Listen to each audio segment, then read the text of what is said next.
Okay. I think we're live. Let me see. Yep. All right. All right. Jordan Sheridan.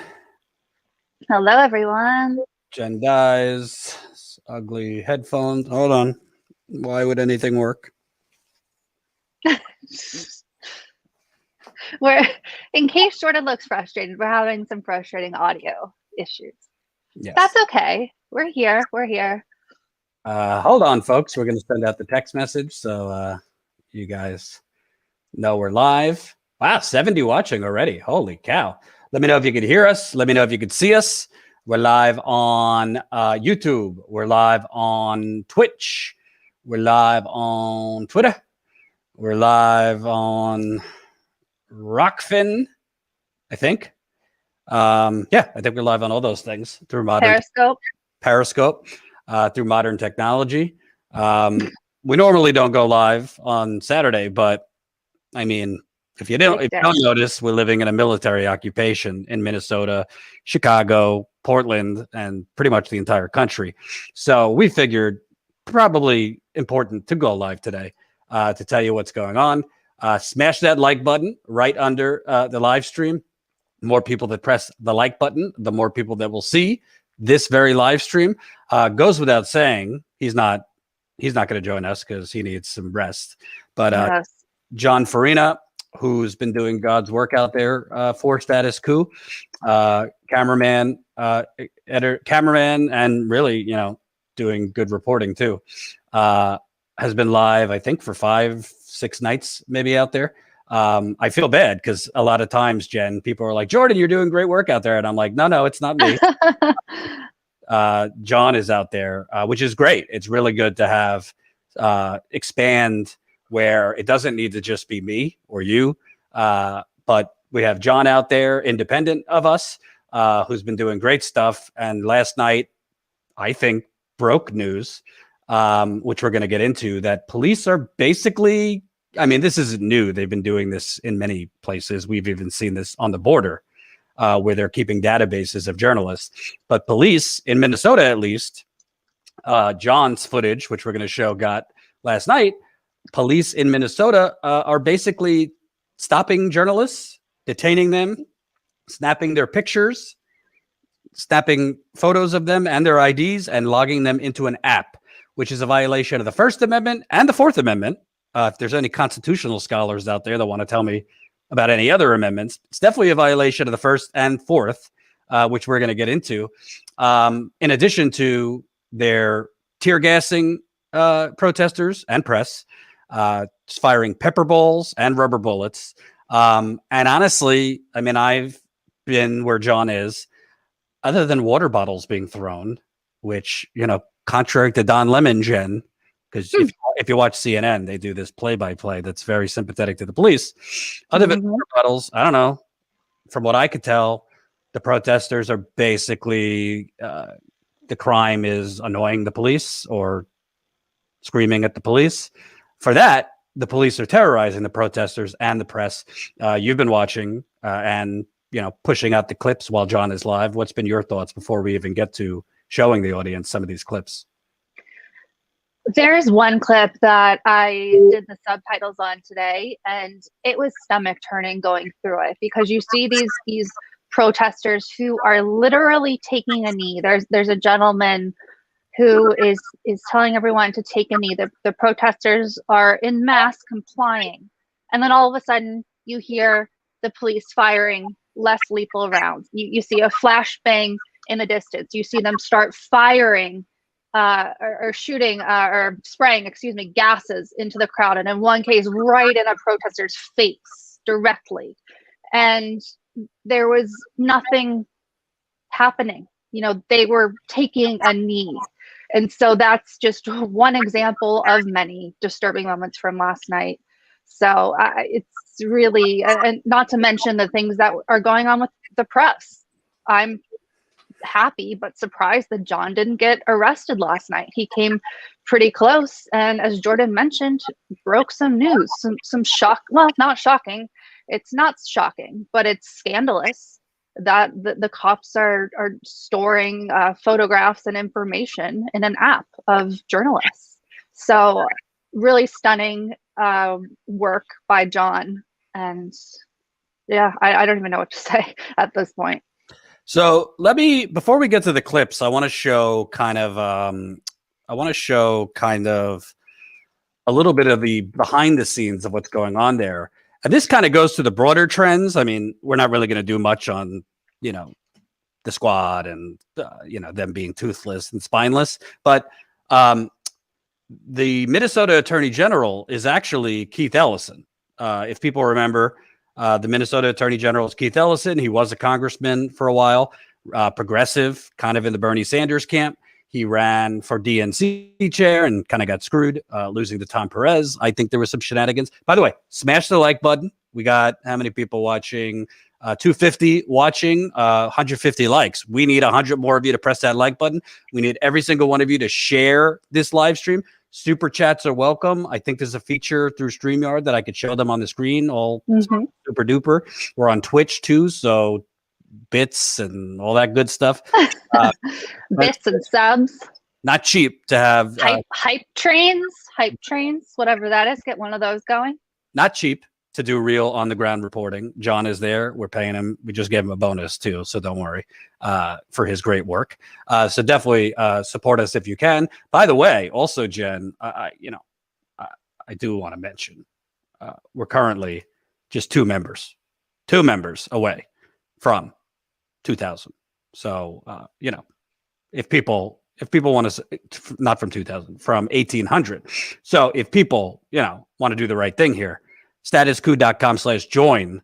We're trying to get back to where we were before the pandemic, because before the pandemic, Jen, we were close to 2,000. Dipped a little bit, unfortunately, because of understandable economic problems and economic difficulties for folks that we totally understand. But through being out there on the ground, we've been growing a little bit more. So hopefully, sign up, statuscoup.com/join. statuscoup.com/join. $5 a month. You could get access to our Discord, which is a lot of fun. Behind the scenes videos, a monthly members call. If John is mentally up to it, he'll be on the call to talk about his reporting in Minnesota. So hopefully we get a lot of new members during this live stream. And John will be live again tonight from Minnesota. Sam the Mullet, who's been doing some great work in the super chat for us, doing the chat and other things. Sam says, we are a very small team and we're trying to expand our team so we could bring you more coverage. Please consider becoming a member. statuscoup.com/join. I endorse this message. Thank you, Sam. So I want to show folks, before we get to the clips, Jen, let's show folks Ellison, who, again, I don't know what happened to him in Minnesota, but he was a progressive. But yeah, I don't know what's going on with Keith Ellison here. But let me show you Keith Ellison here, Jen. Ellison, because the governor of Minnesota, for those of you that don't know, Tim Walz, the governor of Minnesota had said, where did I put that article? The governor of Minnesota, I'm so bad with StreamYard. StreamYard's very different than OBS, guys, which is what we normally use. So bear with us. Yeah, I like StreamYard. But anyway, good features. The governor of Minnesota, Tim Walz, had exempted press from the from the curfew, which, they had a curfew for protesters, but he exempted press. Well, Mr. Keith Ellison, who was a progressive, I don't know what happened in Minnesota. Keith Ellison, Jen, let me tell you if this is showing on the screen. It is showing it. Okay. Ellison opposes motion to exempt journalists from arrest during protests. So again, he's now the Attorney General of the state. Let me zoom in for you. The Office of Minnesota Attorney General Keith Ellison is opposing a motion that seeks to exempt journalists from arrest or use of force during protests. In June, the ACLU sued law enforcement and the city of Minneapolis for allegedly targeting journalists. Obviously, they're talking about last year during the George Floyd protests. We should mention this is eerily deja vu, almost a year later. Pretty much the same thing, minus 8 minutes and 20 seconds in the George Floyd case. with Derek Chauvin kneeling on him. But the trial is going on as we're seeing these harrowing scenes. So they're saying in June, the ACLU sued law enforcement in the city of Minneapolis for allegedly targeting journalists trying to cover protests after the death of George Floyd, seeking damages for injured journalists and a temporary restraining order to ban law enforcement from using force, including tear gas and rubber bullets against the media. They said that police actions violated the First, Fourth, and 14th Amendments. I was forgetting the 14th Amendment. By the way, they left out tear gas is banned in war. Okay, let me repeat. Tear gas is banned in war. So the media just kind of, CNN, MSNBC, they just kind of report, oh, police are using tear gas, but don't mention like it's a war crime. That's not dramatic. It's a war crime. It's banned in war. So why has it been accepted that the police could use it here? Now Ellison's office is arguing that the court should deny similar motions from a group of journalists for a temporary restraining order against law enforcement in the wake of protests over the police killing of Daunte Wright. They say there is no precedent for First Amendment protection against a dispersal order. Oh, really? Quote, the media is not and cannot be exempt from dispersal orders, according to a brief filed by Ellison's office in its role as legal counsel for the Department of Public Safety. Law enforcement uses dispersal orders to force people to leave an area. The Minnesota Police Department and State Patrol are trying to deny the motion, saying that the protests both last year and this week created, quote, unprecedented, chaotic, and at times destructive civil unrest. So that's Keith Ellison trying to delay the motion, trying to basically, reject the motion from the ACLU that journalists should be exempt. Well, late last night, I believe it came in, let me look at my time here, at 11:11. I think Twitter's on Eastern time, Jen. So literally, yours is, yeah.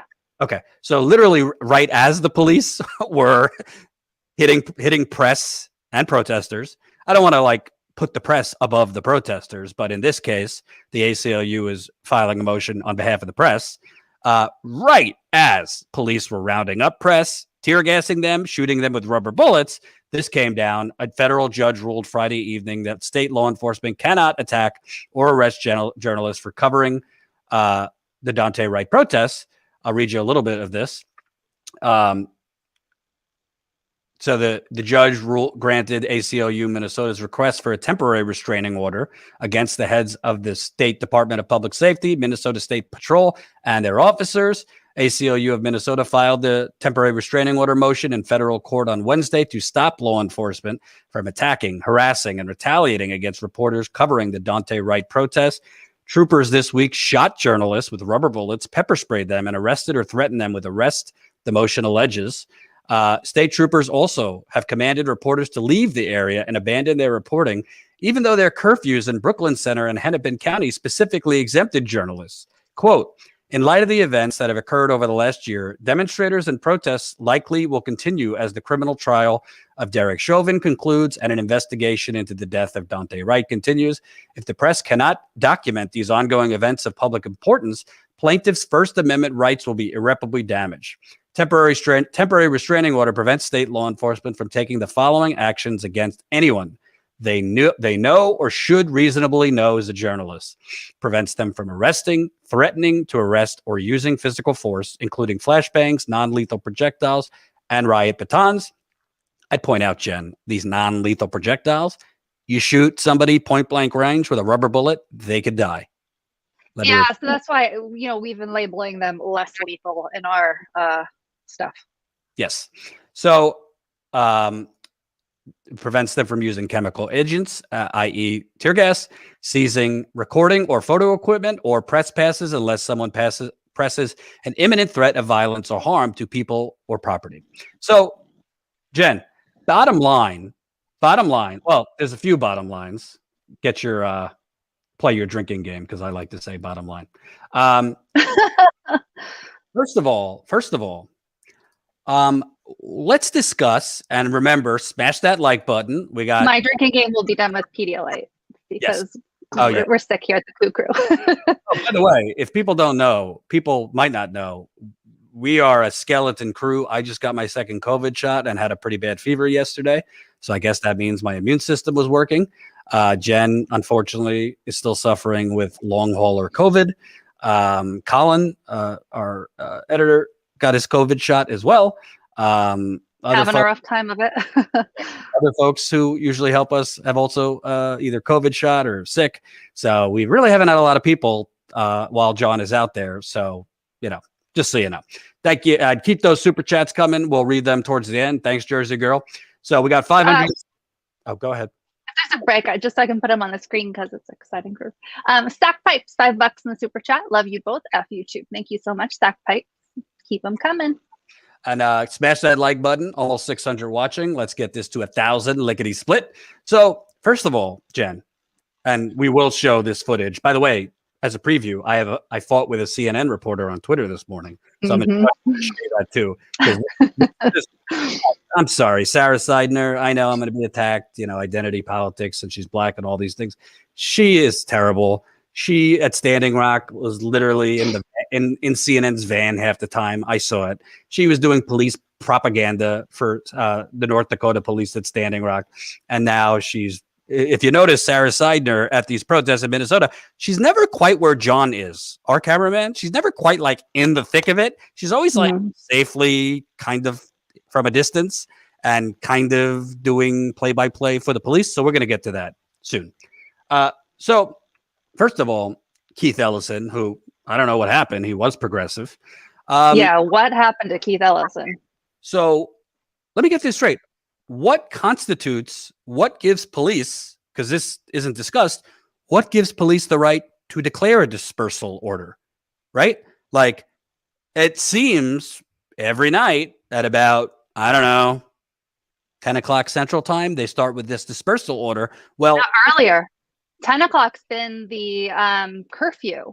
So it's been around, so John usually goes out there around 7 Central.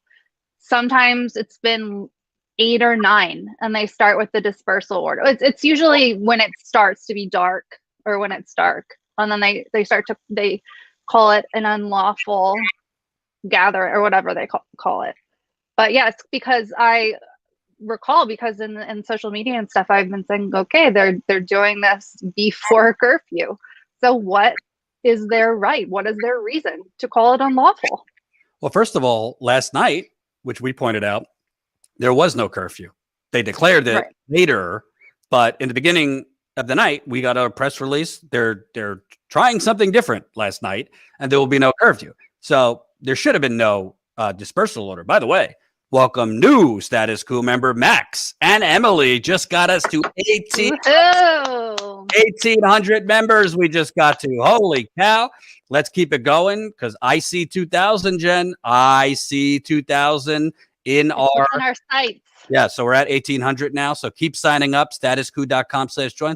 As kindly as I could say, Jenn, and as humbly as I could say, I don't see CNN getting what we got last night. I don't see MSNBC getting what we got last night. I don't see the Young Turks out there, just saying. I don't see any, quote, independent outlets out there. So I don't know. I'm not trying to poo-poo. No, there are independent. We can't Well, I'm talking about the name brand. I'm talking about the name brand independent outlets. There are There are great independent journalists out there who unfortunately don't have the platform that we have, or a Young Turks or Democracy Now. So yes, and we're going to show some of the clips from independent journalists getting targeted as well.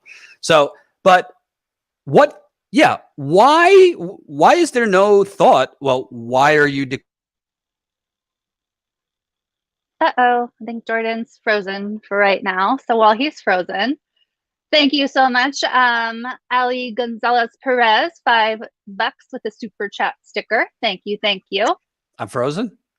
OG, you're back now. OG Chris Garrett, $5 in the super chat. Help support Status Coup to bring you the real news that the corporate media ignores or is complicit in hiding. Thank you, Chris. You guys are amazing.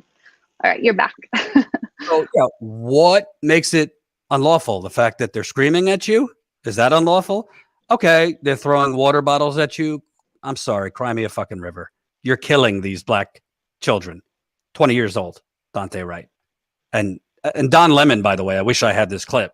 Don Lemon was really emphasizing, the police, they got water bottles being thrown at them and this and that. Yeah, Well, they just killed a 13-year-old in Chicago. Yeah. Killed a 20-year-old in Minnesota.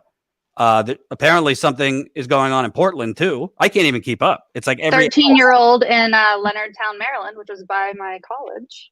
I don't know. I can't keep up. Like I've actually been trying to take off this week, which hasn't been working out. But I really can't keep up because every hour, every day, I'm seeing more. Either they're killing protesters or badly injuring them. So we need to discuss what constitutes an illegal gathering for a dispersal.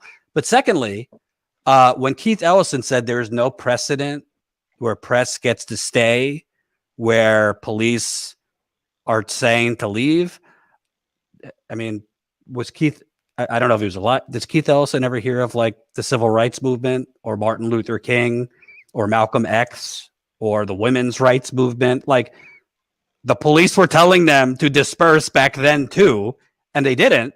So would Keith Ellison, if we were, talking about back then, say, no, the media should have left as the police, what they were doing to Emmett Till and, Martin Luther King and all these black, John Lewis, should the press have left and not shot that or taken still photography back then because the police were telling them to leave? I mean, it's just outrageous. And I don't know. I mean, maybe devil's advocate. Well, Jordan, he might be progressive, but he's in a different position now. And he's getting a lot of pressure from attorney generals, get a lot of pressure from the police departments. I don't really give a shit. Like, we elect people like Keith Ellison to these positions because they're going to stop the police terrorism. They're going to hold the police accountable, not essentially on behalf of police, try and stifle the press. And I want to show you, let's show the clip, Jen. John last night, just amazing footage. I think I don't know if this police officer realized he was kind of breaking news by saying this, but John, through just basically demanding that the police stop rounding up press, attacking press, found out that they are literally snapping photos, detaining press, taking their pictures, taking pictures of their IDs, and storing them into an app, which is 100% against the First Amendment, the Fourth Amendment, the 14th Amendment. So let's show you this clip, and keep smashing that like button, folks. Right now we're at almost 700 people watching. 330 of you have pressed like. Press the like button, even if you don't like me. Do it for Jen. If you don't like me, that's fine. And share this content. Hello to our Twitch viewers, because we're on Twitch too. I wish I could be interacting with multiple platforms, but I'm only one person. You on StreamYard, you can. They're both on the right side. Excuse me? At once. If you go to your StreamYard window on the right side of the chat window that you see there, it's both of them. Oh, but how do I know who's saying something from YouTube and Twitch? So the YouTube icon will be on their profile, and you'll see the purple Twitch icon on the profile of Twitch users. Wow, this is like new ground for me. Oh, so I do see Twitch. And so you can make comments to all or just Twitch users, or you can click on people to answer them. It's cool. This is a good point from C3PO on Twitch. They did that to a Fox reporters the other day, laughing my ass off. So even Fox, who's like Blue Lives Matter to the 10th degree, is getting screwed with by the police in Minnesota. So yeah, it's a real, it's a real double whammy. Independent journalists are getting it. Leftist, progressive journalists, conservative journalists, they don't really care. Deborah Logan, $10. My man John needs a raise. Well, Deborah, we sent him bonuses. We did send him a pretty multiple. And by the way, let me tell you something. The New York Times, the Washington Post, other outlets, they would tell John, thanks for your service. Get back out there. So we're taking care of John. Don't you worry. We did send him a nice bonus. He's doing fantastic work. And really fearless. I think we sent him a bonus the other day and today. So we're taking care of him. But thank you, Deborah. We really appreciate it. Keep those super chats coming so we can keep rewarding John. So let's show you the clip. This is John basically uncovering that they are basically creating a database of journalists there. Here we go. They have closed in the press in here. and they are IDing everybody and taking pictures with a cell phone. Right? Hey, pull your hat up in the air.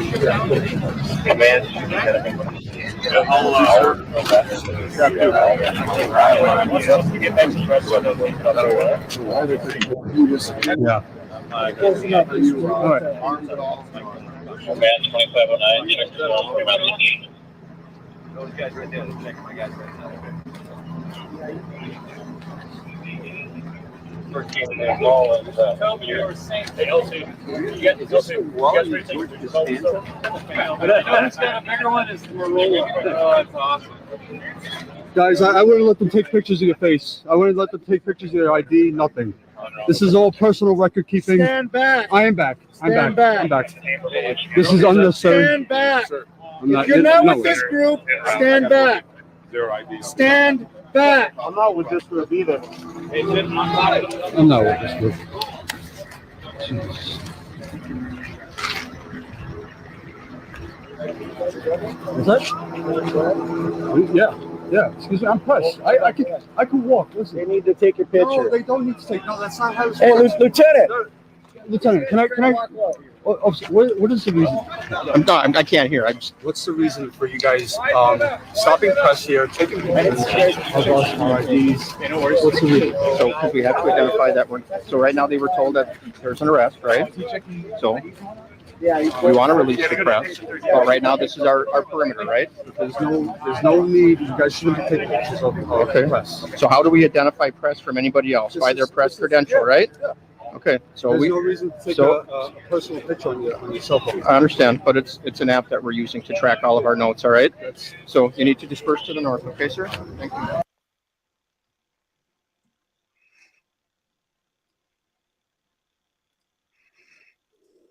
So it's an app we're using. Let me repeat. App we're using. And by the way, kudos to John. Excuse my French, ladies. Mega balls like fucking watermelons, this man. Yeah. I'm worried about him. I got to be honest with you. Yeah. I mean, you know, I've been where he is in some of these situations, and it's nerve-wracking. And I think what people expect from status quo is for us to, you know, even challenge the police, but within reason. I mean, he's a human being. You know, I think we don't want him to get arrested. Frankly, we know what the police are capable of. We don't want them to destroy our very, very expensive equipment, but we're also not, you know, little butterflies out there that are going to just dutifully comply with violations of the First Amendment, the Fourth Amendment. Let me just read the Fourth Amendment if people, you know, need a little refresher. So the Fourth Amendment clearly states, the Fourth Amendment originally enforced the notion that each man's home is his castle, secure from unreasonable searches and seizures of property by the government. It protects against arbitrary arrest, and is the basis of the law regarding search warrants, stop and frisk, safety inspections, wiretaps, and other form of surveillance. Well, I would kind of say unreasonable searches would be them basically frisking journalists. Yeah, that's what they're doing. And getting them into a database, because really what they're trying to do, Jen, and we've seen this exposed, The Intercept's done work on this and others, they want to know your name and what outlet so that they can then monitor the outlet and see what is the outlet been pushing out there. So then they could target specific person if that outlet is or that person is with an outlet like, say, Status Coup, that's showing this footage, that has the equipment and technology, thanks to you, the viewer, for funding us, to be live semi-flawlessly for several hours and show what they're doing. They're trying to basically track, store you in a database so that they could then target you essentially the next night. And what is really the most unsettling about this, I don't want to attack these independent journalists, because most of the journalists being rounded up don't have CNN's legal department behind them. They're mostly with local outlets or just out there shooting by themselves. It's scary that we've gotten to a point where people just are dutifully complying with this completely illegal search and seizure. And also, when they say, well, how do you expect us to know who's press and who's not? Do you see people holding a camera? Do you see people with lighting? Do you see people with press badges? Sure, the devil's advocate. Well, anyone could go to, Kink FedEx and print a press badge and blah, blah, blah. Yes, but there are kind of simple ways to see if somebody is legitimately press.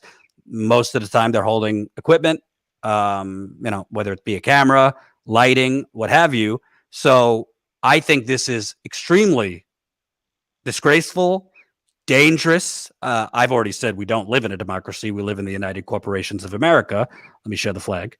We live in the United Corporations of America, as we know. But, it's very, very troubling, if you ask me.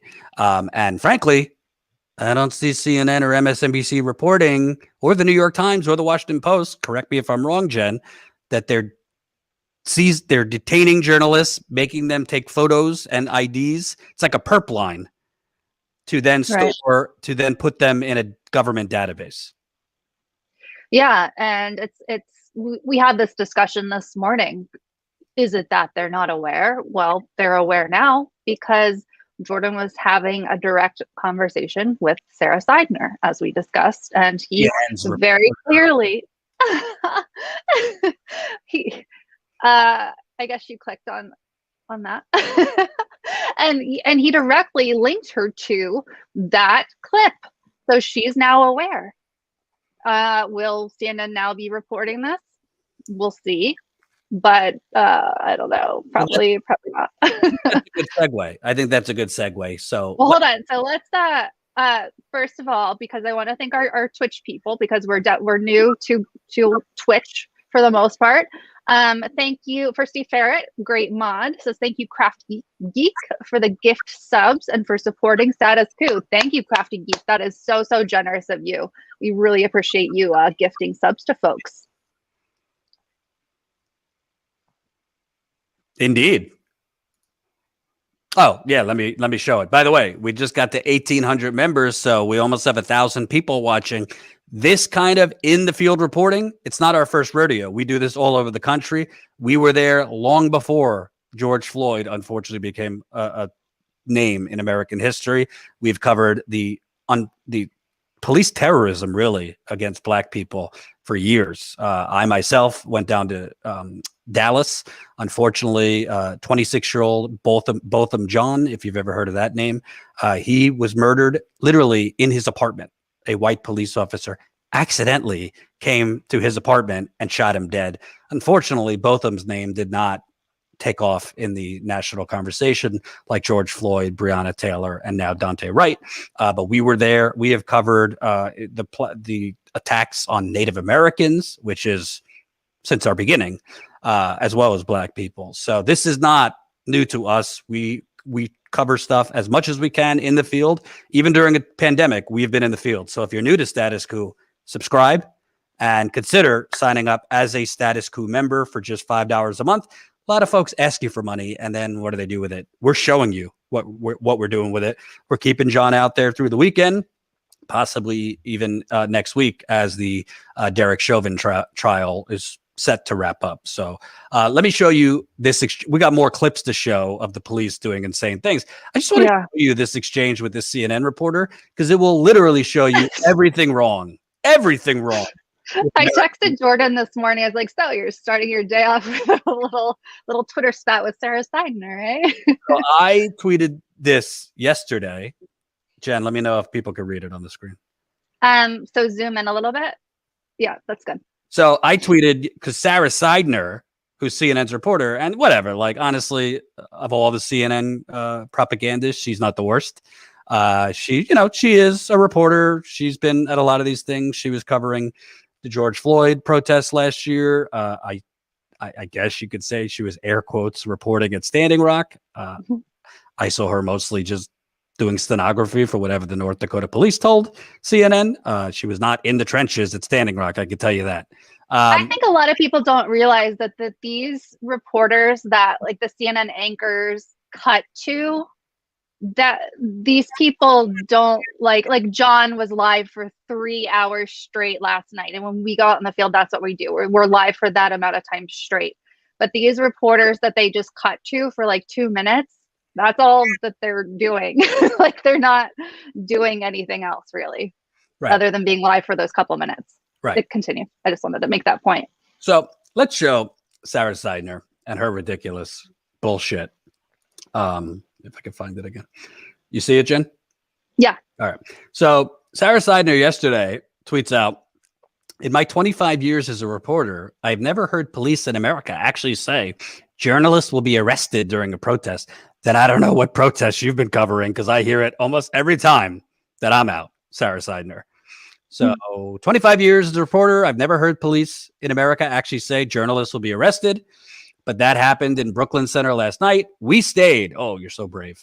The citizens are why we stay. I took this moments after the announcement. Hashtag Daunte Wright. And again, of all the propagandists on CNN, she's not the worst, but sorry, you're with CNN, so I got to call you out. So I wrote, interesting, considering my cameraman and I were arrested covering a BLM protest in St. Louis in 2017, and CNN hosts declined to cover it. I'm not going to go in depth about that because it was off the record, but let's just say I asked a CNN host if they would do 20 seconds on this and essentially got, yeah, we don't really cover non-mainstream media. If it was the Washington Post reporter, we'd cover it. But you, a little peasant, at the time I was with the Young Turks, we're not interested. That's literally, I mean, they didn't say peasant or that, but that was basically the message. So I was just pointing out, not that it's Sarah Seidner's fault. She wasn't the one who wouldn't cover it. But I just pointed out, give me a break, how brave you are. CNN doesn't give a shit about journalists under attack unless it's mainstream journalists because they're elitist. So that was that. And she wrote back this morning, I'm sorry that happened to you, Jordan, but I did not say that police don't arrest journalists in America. I said I have not heard police announce they are going to do so. Two different things. Very much a distinction without a difference. But anyway, and again, I'd like to know, what protests are you covering and how close are you actually getting to the action? Because when I watch you on CNN, do you ever notice, Jen, that CNN's reporter is never situated where John is, where I am when I'm out? They're always like kind of a little further away. They're also the people that they interview are a lot less bombastic. I mean, sometimes they get somebody on camera where they can't control them and the people just pop off. But most of the time, it's almost like these little town halls they do with the pre-screened questions that are always terrible towards Bernie and softballs towards people like Biden. But when I watch John versus Sarah Seidner, there is no comparison. John is in the trenches, very up close, putting himself at risk. And frankly, CNN and Sarah Seidner are generally further away, doing play-by-play that's often very sympathetic to the plight of the police and the water bottles being thrown at them. But I rarely hear CNN saying they're using tear gas, which is a chemical weapon banned in war. I've never heard that said on CNN. We'll throw in MSNBC too for that measure. I rarely hear them saying that they're literally firing rubber bullets at point blank range that could kill someone. I never see them actually showing, John showed it, people bleeding from these rubber bullets, the wounds. I never see that. It's always kind of sanitized. And this isn't totally on Sarah Seidner, by the way, because Don Lemon is the anchor, Chris Cuomo, who's cutting to Sarah Seidner, and they are largely doing just nonsense play-by-play that is often very sympathetic to the police, but they're not actually emphasizing that the police are acting like terrorists. I don't know how else to put it. They're not emphasizing that the police are acting like terrorists. Yes. And I think some people might say, oh, MSNBC and CNN aren't sympathetic to the police. They're liberal or they're doing a good job. But the thing is that it's almost more dangerous because you know where Fox News lands. But CNN and MSNBC do things in a propagandistic way.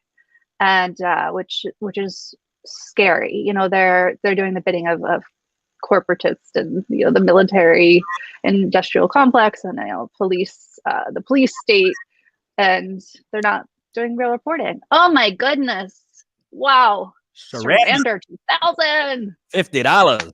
Thank you, Surrender. I will not surrender, but I will surrender. Thank you very much. I don't know how to get rid of these, Jen, if you do. You click back on it where it came from. Oh, hold on. Yeah, the first time I could not figure it out for like a half hour. I can find your thing now. Oh, so let me show you the rest of this because it's just absurd. The whole thing is absurd. And I don't know how she says this shit with a straight face. But this is the rest of this thread. So she said, I'm sorry this happened to you. So I said, can I find the actual full thread? So I said,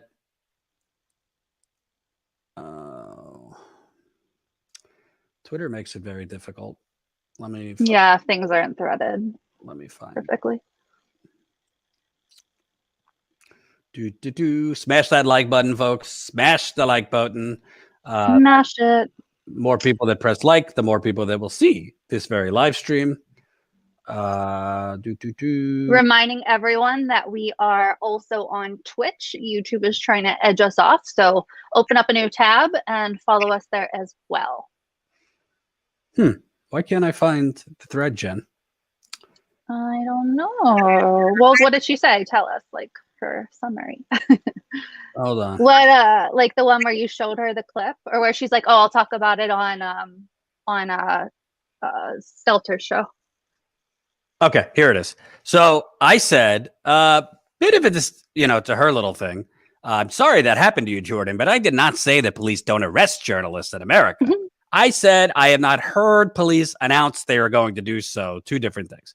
So I said, bit of a distinction without a difference. I've seen many times at protests this happen. Unrelated, not that you're CNN's president, but maybe you could suggest anchors stop doing sympathetic play-by-play for the police and emphasize they are committing war crimes. Tear gas is banned in war. She responds, I would call what I said accurate. I don't know which anchors you're referring to. I've not heard what you're saying they have said. What I could agree on is the insane dichotomy that tear gas is banned in war abroad, but police can use it against Americans at home. So here's the thing. And again, I don't know the background. I don't know the behind the scenes. I used to work at MSNBC, so maybe they would really punish her if she said any of this on air. But why can she say this on Twitter, but she can't say this on air? You know, the dichotomy, I don't think it's a dichotomy. I think it's a war crime. How about that? So yeah, why doesn't she say this on air? Hey, Don, I'm role playing. If I was Sarah Seidner talking to Don, I'd rather fucking eat nails. What I could agree on is hey, Don, you know, they're spraying tear gas. For those that don't know, this is banned in war. It's a war crime. You're not allowed to use tear gas, but it's become accepted somehow that the police are using tear gas. And then Don Lemon could play tear gas. Excuse me. Don Lemon could play journalist and ask the police, why are you committing war crimes? This is banned. Why are you doing this? This isn't just Minnesota, by the way. They did this in Seattle. Shama Sawant, who's being attacked right now with a recall, she put forth legislation to stop the Seattle police from banning tear gas. The mayor, the neoliberal mayor of Seattle, kind of, sort of stopped it, but they said, fuck it, we're still going to use it. Portland, same thing. So the tear gas is not just happening in Minnesota. And by the way, Jen, I would just mention, I'm not a doctor, but I do think during a deadly pandemic that is airborne, where people, you know, it's a respiratory illness, it's not a good thing when you're spraying chemical agents that people are inhaling while a deadly virus is going around that is air. Yep. It's infuriating. And in one of these clips that we're going to show you, the one that made my stomach turn this morning that I mentioned, you can hear people coughing, you know, amidst their confusion and anger. They're coughing because they're being sprayed. Right. So let me finish this one. And by the way, we got almost 900 people watching. So keep smashing that like button. Let's get this to 1,000 viewers if we can. So let me show you the rest. As far as here's some directions for Twitch. To follow Status Coup on Twitch, click the heart under the video and the bell for notifications, twitch.tv/status coup. That's twitch.tv/status coup. We're trying to spread the coup since YouTube's trying to kill us. By the way, at a later date, I got an email from YouTube. Yes, I got an email from YouTube yesterday, openly admitting in writing, openly admitting that they're propping up corporate outlets and burying us. We'll get to that another time. So she said, basically, what I can agree on is it's an insane dichotomy that tear gas is banned in war abroad, but police can use it against Americans at home. So I think what she doesn't get is it's still illegal here. Like, that comment kind of insinuates that, like, it's banned abroad, but like here it's not illegal. No, it's illegal, period. It's just that the police don't need to follow laws in America. It's illegal to use tear gas on protesters. So I said, if and when you get a chance, Sarah, you should watch back your colleague Don Lemon's narration emphasizing police having water bottles thrown at them while largely ignoring the brute and illegal force they are using on press and protesters. She does. I will do that. But usually he is talking to me, and I'm reporting what we are seeing, brutality and all. No, you're not, because I have you on, and you're not. Let me repeat, not reporting what's happening. You are giving a highly, highly sanitized report, mostly from the police's point of view. You are not up close showing people's, bleeding from their legs, from their arms, from their faces, from rubber bullets. You're not showing people inhaling tear gas. You're not, because I see it on our stream. I don't see it on CNN. Do you see it on CNN? Jen?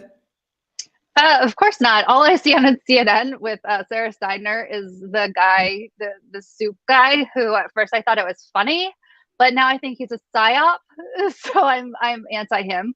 That the guy he's a very attractive black man, and he's like holding the soup. He's like, "This is soup for my family," and she's like, "You're not going to throw that, are you?" And it's like, "Oh, that's cute." But now he's definitely a psyop. So that's all they do. That's what CNN does. And by the way, welcome new Status Coup member Kelly. Woo-hoo! Yes, welcome, Kelly. So we're now at 1,801. Let me repeat, 1,801 members. I know some people are like, Jordan, you're interrupting the flow. Well, I got to shout out the members. Because this is literally this is how we afford it. This is how we afford in the field reporting. We take zero. Let me repeat, $0 from the big banks, fossil fuckers, big pharma, big real estate, Silicon Valley, the defense industry, or any of the vulture capitalists buying off the Democratic or Republican Party. We are funded through you, Status Coup viewers. So every member counts. Every member counts. If you can't support us financially, we understand. If you can, $5 a month, statuscoup.com/join. Let me finish this ridiculous thread so I can move on to more clips. So she says, I'll do that. But he is usually talking to me. No, he's talking to you, and then he's narrating after he talks to you. So I wrote, then I very much look forward to CNN's reporting. Minnesota police are stopping journalists and taking pictures of them and their IDs to store in an app. Seems like a pretty glaring violation of the press freedom. CNN should be all over. This was my favorite part of this whole thing. Oh, yes, I'll be talking about this on Reliable Sources tomorrow. So, I'm trying to be a little fake sincere. I said, great, exclamation point. Now, if only CNN anchors would report on it throughout the day rather than doing funeral coverage for Prince, who was it, Charlie? Prince Henry, who died? Philip. Philip. They're doing wall-to-wall funeral coverage for Prince Philip. Meanwhile, another mass shooting, 20-year-old shot and killed in Minnesota, 13-year-old shot and killed in Chicago. What you just said in Maryland, but we got to do wall-to-wall for Prince Philip. Sorry. Yeah. So I said, so do you see, this is a lesson, Jen, on the different worldview and the manufacturing consent of media, of corporate media. Because let's be clear, this is significant news. All caps, NEWS, that the police are stopping journalists in Minnesota, and they're probably doing it elsewhere. Tina, who does freelance work for us in LA, said they were doing this in LA too. The police are stopping journalists in Minnesota, and they are essentially having them show us your papers, essentially. That's what's going on. They're taking their photos, taking their IDs, and storing them in an app. This is not something that should wait for Sarah Seidner's appearance on Brian Stelter's reliable sources. By the way, don't even get me started on Brian Stelter. I was going to say, how are you holding back on Stelter? Should I unload on Brian Stelter? I don't want to make this about me. It's about John's about John's great work. But let's another time. Maybe when we're unloading on YouTube, we can add that in. Yeah, let's just say Brian Stelter only cares about the reliable sources in corporate media. If you're a journalist outside of multi-billion-dollar corporate conglomerates, he don't give a fuck. Doesn't care at all. And keep those super chats coming because I've demonetized those 15 times. So, what's amazing? This should not be a little 30-second mention on reliable sources. CNN, which has a lot more reasons than status Coup, should be leading the charge, reporting that the police are illegally, again, not legal, stopping journalists, detaining them, snapping their photos, snapping their IDs, storing them in a database, i.e. an app. This is not legal. It's against the First Amendment and the Fourth Amendment, possibly the 14th. This should be wall to wall. Should be wall to wall. And by the way, then CNN should be demanding answers from the police. But none of this is happening, and none of this will happen because CNN is in bed with the police. MSNBC is in bed with the police. The New York Times, the Washington Post, in bed with the police. Always have, always will be. And by the way, I think Brian Stelter of CNN put out a headline recently, and I tweeted in response to this, the police say problem. That was the headline, the police say problem. So they're openly admitting journalists have had a problem just regurgitating whatever the police tell them.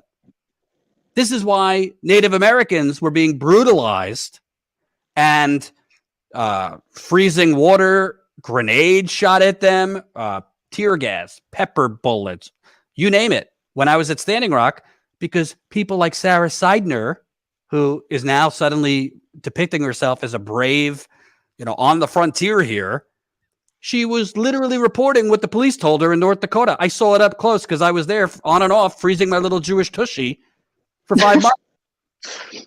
She was literally doing stenography for the police. So I just think it's outrageous. And let's show some more clips that. But right before, I just want to say there's breaking news. There's been a shooting in Omaha, Nebraska at Westroads Mall. So you can't even get through. By the way, I'm sorry if it's unprofessional, but I'm eating pears for fiber. Eat your pear. I haven't eaten today, so I'm sorry. We can't even get through a live stream without another mass shooting. Do we know how many people were shot? We don't know. It just broke. So we'll monitor it as we're live. So I want to show you another clip. This is John, I don't know, 2 steps away from being arrested for what? I don't know.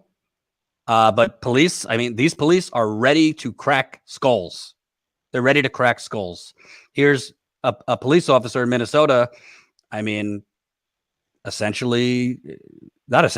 threatening John and coming in very, very close to him.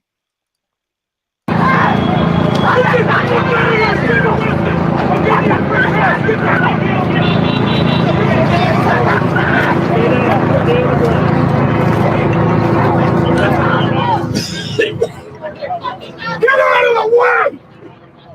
Get over!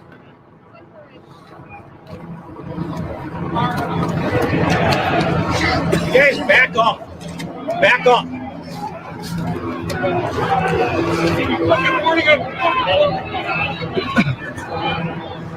got people coming up behind you. Back up. That's the reason. Nothing's happening. Back up. Back up. You gotta zoom on that thing. Back up. Back up. Back up. Let me ask you a question. You guys No, agree? back up. All right, man. All right. Get out of here. Okay. Get out of here. All right. Move! I'm going. This is not. Get out of here. All right. Get out of these stomachs. Hey, are these done? All right. I'm getting out of here. They're gonna arrest.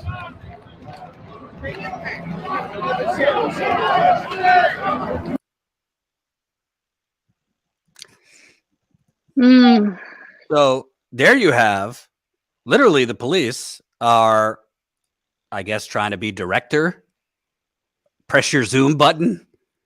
Don't show us illegally detaining press and protesters. And I don't want to only emphasize the press, because it's not clear why the protesters are being arrested. There was no curfew last night. Even if there was a curfew, one has to ask. Again, goes back to the original discussion. Thanks for the super chat, Kush Renata.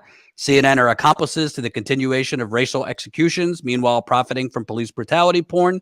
CNN, all the money with zero soul to spare. I might steal that. Thank you, Kush Renata. So, again, what constitutes an illegal gathering, or however they're phrasing it? Why are they arresting these protesters? Are you not allowed to protest on the street anymore? What even, like, why do they get to declare these curfews? These are not questions CNN is asking, but they're valid questions. Why can't people protest late at night in America? They're not protesting, I don't know, the closing of an ice cream shop. A 20-year-old black guy got shot, quote, by accident, which is obviously A father, yeah. Yeah, complete nonsense by accident. So let me tell you something. If I accidentally shot someone, I'd be in the chokey right now. I wouldn't have been out on bail, and it would have been a lot more than second degree manslaughter. It would have been at least third degree murder, which is what the family is pushing for. So it's just this is a case of those. If you remember, in this case, men. If you remember back in high school, in the gym locker room, those guys that say really terrible things about women and how, I'm not going to say it, but really graphic things about, how suave they are and what they do with the girls they're dating and this and that. But then when they leave the locker room, they're like, Leave It to Beaver and really cool guys and really nice and all that. But behind closed doors, thick as thieves and way too much testosterone. And frankly, like Biff. That's horrible. Biff from Back to the Future. Oh, it happens in male locker rooms all the time. It did when I was growing up, I'm sure. I would my children will not do that. Right. So this is, they start in like school with too much testosterone, probably daddy issues. Some of them are on roids. I know some of them from my high school were on steroids. And then they're unleashed to the world. And this is not all police, because I actually know some cops that are not this way. But there's way too many, I'd say the majority, that have a God complex, a severe power complex, do not actually believe in upholding the law as much as upholding order. There's a difference between upholding the law and order. And they think they are judge, jury, and executioner. So this cop, for example, John clearly had a camera, press badge. He wasn't up his nose. You're entitled, if the police want to do these illegal things, if the police want to use brute force, essentially they want to do it without being filmed. But that's not how it works in an actual democracy. The problem is our democracy is kind of not in existence anymore. And I should mention, Jen, some people might say, Jordan, don't bring him into this. Joe Biden is largely responsible for the police terrorism you're seeing. His crime bill incentivized weapons of war being sent to police departments. His crime bill incentivized the buildup of police departments, the increase in this weaponry they're using, the increase in prisons. So Joe Biden is not responsible for racism. Joe Biden is not responsible for, police have been brutal in America long before Joe Biden, but he definitely through his legislation, ticked it up a notch or 2 or 10, but that's also not discussed in the media. So what you're seeing, this police is occupying forces in Minnesota, Chicago, Portland, Seattle, everywhere. It's largely through federal policy.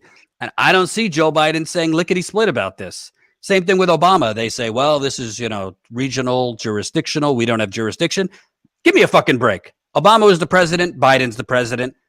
Trump obviously didn't do anything. He was cheering this police terrorism on. They could do a lot. They could do a lot about this illegal actions by police. Now, okay, if protesters are throwing rocks or water bottles at police, should those protesters be punished? Yeah. I mean, I guess technically you can't throw things at police, but they're arresting a ton of people that are not doing that. And I know because I've been out there. And by the way, maybe if they would stop murdering Black people who are innocent, then they wouldn't have a water bottle thrown at them. And by the way, they're also forming kettles. They're forming kettles around protesters, which are basically a perfect square, so that the police set up a square around you so you can't leave. That's what happened to me and my cameraman in St. Louis in 2017 when we got arrested. And first, we were covering Anthony Lamar Scott, or Smith, a Black man that was killed by police in St. Louis. And first, they started arresting the press before the protesters, then the legal observers, then they got to the protesters. Why do you think that would be? That they would first, in my case, arrest the press first, then the legal observers, which you're not supposed to arrest legal observers, and then the protesters, because they wanted to get rid of the cameras and the legal observers. I mean, this police terrorism has been going on for a very long time. And essentially, I don't know, I hate to say it, I'm not telling the protesters not to go out there and protest, but at a certain point, we're just spinning our wheels doing the same exact thing with no change. And this is why I made the point several months ago, Jen. Imagine if with these protests on the ground, there was economic protests coming with it. Because I think you'd see actual change if you start hitting the capitalist class along with these Black Lives Matter protests. Obviously, life or death is the main issue. But the government isn't going to do a damn thing if their donors aren't threatened, if capital is not threatened. They will not do any type of police reform, if this could even be reformed, if there's not economic consequences to donors and the wealthy. I'm just sorry. That's the truth. Yeah, I think, obviously, I think, talking about like a general strike and the focus on, class solidarity, like the working class is important, but this is also a focus that has to be its own focus as well. And that's something that is a criticism of certain factions of the left that are, class reductionists, that don't see race as its own focus, and that don't see things like this as its own focus. So I agree with you, though. It comes down to money. So if funding is lost or threatened for these police departments, if the calls to defund the police are met with actual results, which unfortunately there seemed to be some momentum last year, but it kind of fell apart for the most part. And that, I think, has to be the answer. Joe Biden is not making it happen. He doesn't seem to want it. Well, not doesn't seem to want it to happen. He doesn't want it to happen. He wants to increase funding. So that does have to be a focus, in my opinion, of this movement, is hitting them in the pockets. The protests are, I believe, good and important for visibility and getting people on board and the movement, the power and the energy behind the movement. But I think that it has to be directed in the right way to have real results. Yeah. By the way, Joe Biden is literally, his administration is firing people for who smoked weed. This guy's living in 1950. So let's not expect Joe Biden to do a real goddamn thing about this. I guess what I was saying, because I get your point. Obviously, first and foremost is the movement for Black lives, life or death. So I'm not expecting Black people out there to be like, let's lead the general strike. No, yeah, right. I know you weren't saying that. That's why I was clarifying, because I don't want people to think that that's what you're saying. My point is, because I've been covering so many of these protests, St. Louis, I've been to Detroit, Chicago, LA. I've covered a lot of police protests similar to this. And I guess what frustrates me, I understand why the protesters are doing what they're doing, but from a tactical point of view, we have to think, okay, but nothing dramatic is changing. So what do we do to make it change? And I think that's where the outside organizers need to start thinking. Remember, the millions of people that marched all over the country for George Floyd for the spring and summer. How do you take that and that energy, which we've already seen is possible pre-pandemic, and how do you add to that an actual threat to capital? Even if 10% of the people out protesting last year actually did things like boycott Amazon, boycott Walmart, boycott big banking, boycott multi-billion-dollar corporate conglomerates, that's when the government actually acts to rein in the police. That's how you get police reform, which I don't even know if this is reformable. But you're right. The point is that's not up to the Black Lives Matter movement to figure out. Right now, they need to be protesting for their lives, and it needs to be Black-led, not white folks on YouTube telling them what to do. So yeah, I agree. I want to show you.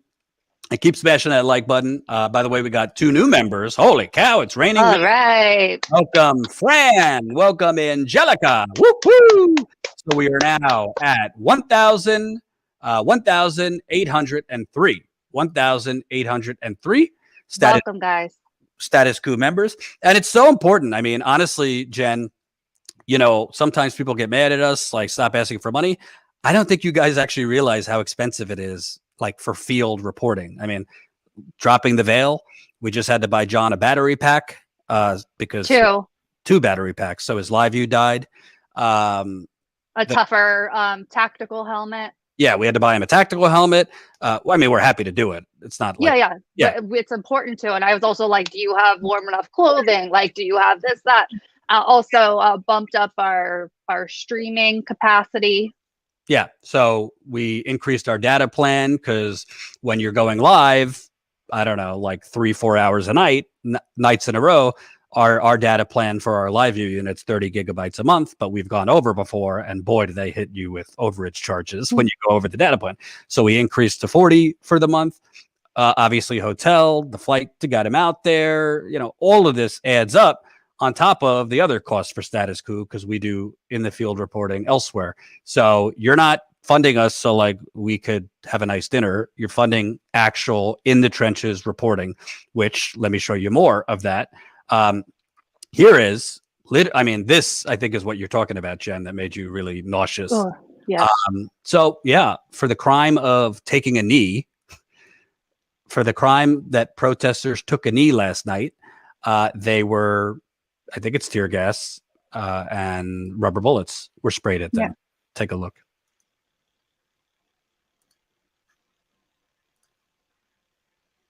Take a knee real quick. In solidarity, take a knee real quick.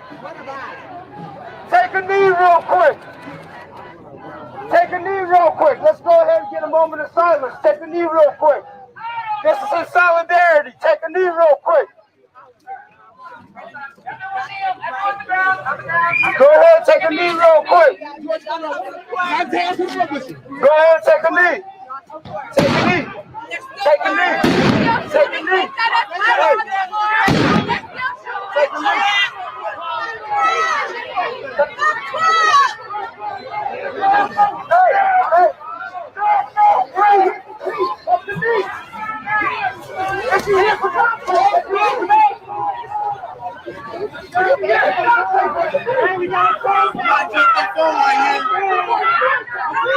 Somebody's phone. Who's got a fucking phone?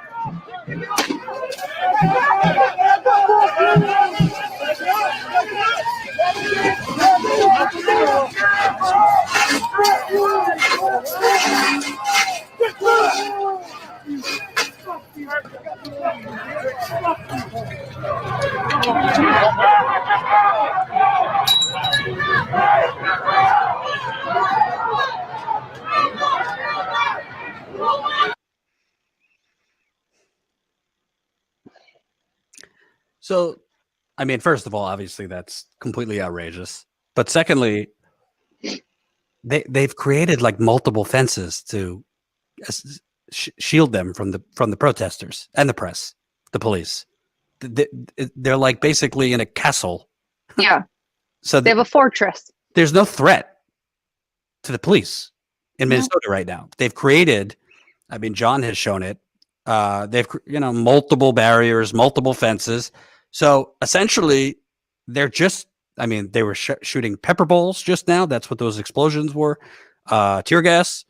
They're just doing it because the protesters are screaming at them or kneeling. I mean, this is outrageous. I don't even think is the right word. It's evil. It's evil what they're doing. And frankly, part of the problem, I don't want to bring it back to CNN. You're not seeing that. You're not seeing that on CNN. And you're not seeing that on MSNBC. And you never are. Rarely do they get as up close as John just did.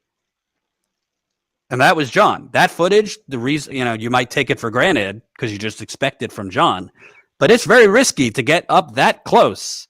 And by the way, I mean, mentally, you get some serious PTSD. And I had PTSD from Standing Rock, the shit I saw and was everywhere around me. So what they're doing, it's not just that it's like totally outrageous and evil. I mean, it's been normalized, and that's the worst part of it. It's just been normalized that they're committing war crimes in America every day, all the time. And how much this is with all the cameras on, we don't see half of what they're doing in America, all over the country, in local communities where there's not a million protesters out, the force they're using. And it's just been normalized and accepted because the government, as well as the media, have fetishized the police. They have fed it just like big business and, the job creators and business. We need to bend over backwards and, blow Amazon so they'll come to our city and give the store away and tax cuts and subsidies because, Lord Bezos, please give us jobs. We fetishize the police too, that, they have a hard job, this, that, and everything. Yeah, they do have a hard job, but that's the job they chose. And if they are, recklessly shooting and killing black men, assassinating really, then sorry, you're going to have protests. You're going to have water bottles thrown at you or rocks thrown at you. And you don't really... The problem is the media and the government have essentially made it so police are these like little idols that we have to elevate, law enforcement. Well, they're not enforcing the law. They're breaking the law. And that clip is just it's just horrible, Jen. It's horrible. Yeah. It's horribly disturbing. Just awful. So, I mean, there's so many other clips we could show you. I'll show you this one. Well, this is not police brutalizing, but this is just a powerful clip. I mean, with Status Coup, you get a mix of everything from the grisly to these powerful moments. Again, I don't think CNN was showing something like this. I don't know if y'all got kids, family, or anything, but take that shit personal. It don't got nothing to do. I don't know if y'all got kids or family or anything, but take that shit personal. It don't got nothing to do with color. It don't got nothing. He was a father. That's the first thing I think about. He was a father. I know it's probably annoying to talk about, isn't it? It's probably annoying to be on y'all ass, isn't it? The captain telling you. Oh, he's telling them. He's telling them to go back. It's the captain telling you He's telling them to go back. Of course he is, because we niggas. That's why, because we niggas. The shit that pissed him off, you black. Because we niggas. Don't want to talk to They don't want to talk to no nigger. Man, fuck all y'all. They don't want to talk to no nigger. It's facts. We've been doing this shit for 400 years. And every time we get met with resistance by y'all meet us with resistance while we dying. You know, you guys got open door policy. You guys can talk to people. Right. If somebody fucking tells you can't, you can go higher up. We're talking about y'all constitutional rights being violated. You've been in y'all troopers. 8 years. See, they're not going to talk. They're going to walk away. Yeah, y'all the military. They the real pussy. Y'all get $750 billion for bullshit. You was just harder. I was active duty. You're $750 billion for bullshit. I ain't done. I ain't done. I'm pissed. I'm pissed because y'all get to sit behind the gates while we die. And then y'all get to shoot us with rubber bullets while we die. We come defend ourselves and we dying, defending ourselves. What kind of shit is that? So, hey, where that white guy go? Because it is the ballot of the bullet for black people. It is the ballot of the bullet. And I don't choose the bullet, I choose the ballot. And I can't wait till elections. Because I can promise y'all something. Y'all ass about to be extinct like fuck. I can promise y'all that. Y'all about to be extinct because the young people taking over. The young people taking over. We need some peace. Black people need some peace. White people need some peace. And we're going to have to fight. We're going to have to struggle. And we're going to have to struggle relentlessly to bring about some peace. Because the people we asking for peace, they're a bunch of megalomaniac warmongers. And y'all don't even know what peace means. So we got that fight, and we're going to have to struggle like hell to bring about some peace in this country. Y'all can stay behind the back lines if y'all want to. But y'all ain't going to matter no more when the young people rise. Because I promise we going to rise.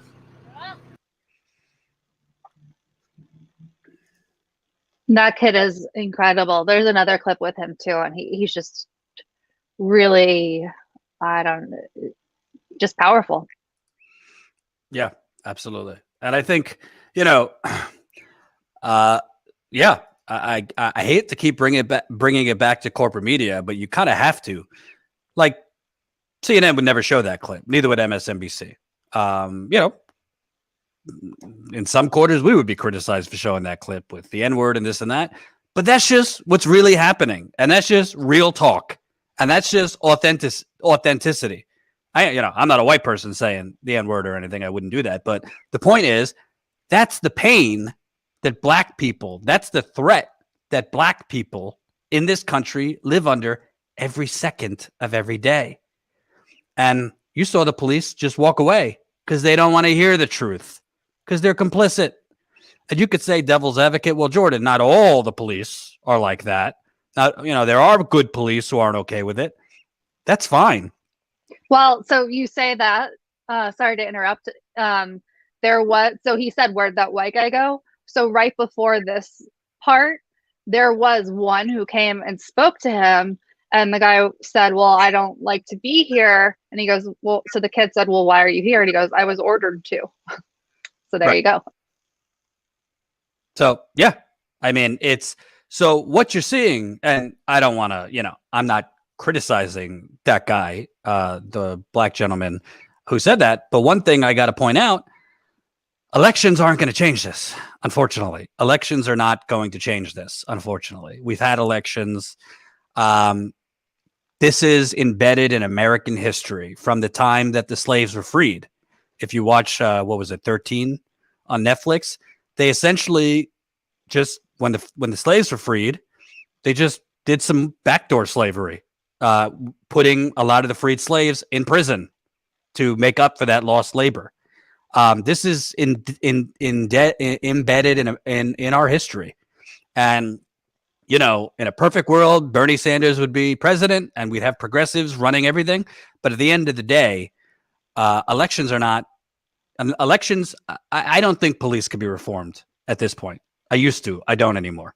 I don't think you can reform this through elections, this and that, because at the end of the day, the culture and the system and the mentality of police are not to protect the community.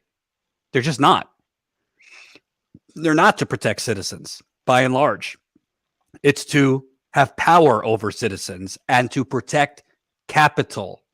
That's what happened at Standing Rock, and that's what happens in most of these cities. They're not actually out there to protect people. They're out there to crack skulls and protect capital. Yeah. That I don't know if elections could change that, but what I loved about that guy's clip, Thank you, Kenny, $49.99. You guys are amazing. Thank you so much for your tireless and difficult work. Thank you, but don't say you Thanks, guys. Kenny. Don't say you guys. This is John out there. I don't want, some people think it's me out there. I'm taking off, which has not really been successful. I'm super burnt out, guys. That's a whole nother topic. I'm going on my honeymoon soon, so that should hopefully help me recharge. So we are amazing, but John has been doing the amazing work out there. But when he was talking about, we've been dealing with this shit for 400 years. Again, that's why I'm saying like elections aren't going to change this. I'm not saying don't vote. And yeah, put in district attorneys that are more progressive and, that are actually going to take it to police. But until we do something about these way too powerful police unions, we haven't even discussed that. Governor Cuomo, besides sexually harassing, assaulting all these women and, killing old people and all this, he takes more money from anyone, any governor in America, from police unions. Chicago's mayor, who is the definition of identity politics, Lori Lightfoot, who everybody wanted to, get in there as mayor because she's black and gay. How wonderful. But she's basically Rahm Emanuel as a black gay woman. Go ask people in Chicago. She's basically continued Rahm Emanuel's policies. She takes money from police unions. Police unions are part of the problem. But the other part is, again, police, they think first that their first thought is threat to them, not of safeguarding life. They think if they have even one iota of fear, then they're justified in just taking somebody's life. And that's not how it should work. It's not how it should work. And honestly, I don't know what you think, Jen, but I personally think, we'll see what happens with Derek Chauvin. My gut is he's going to be found guilty. But I think as more people are vaccinated, even before more people are vaccinated, I think we could have another mass mobilized protest again, like we did last summer with George Floyd. Unfortunately, I think the difference this time, I could see it getting a little more violent. I'm not urging that, but I could see that happening because at a certain point, don't ask people that are being executed to be peaceful. At a certain point, I wouldn't be peaceful if my family and friends were all being executed.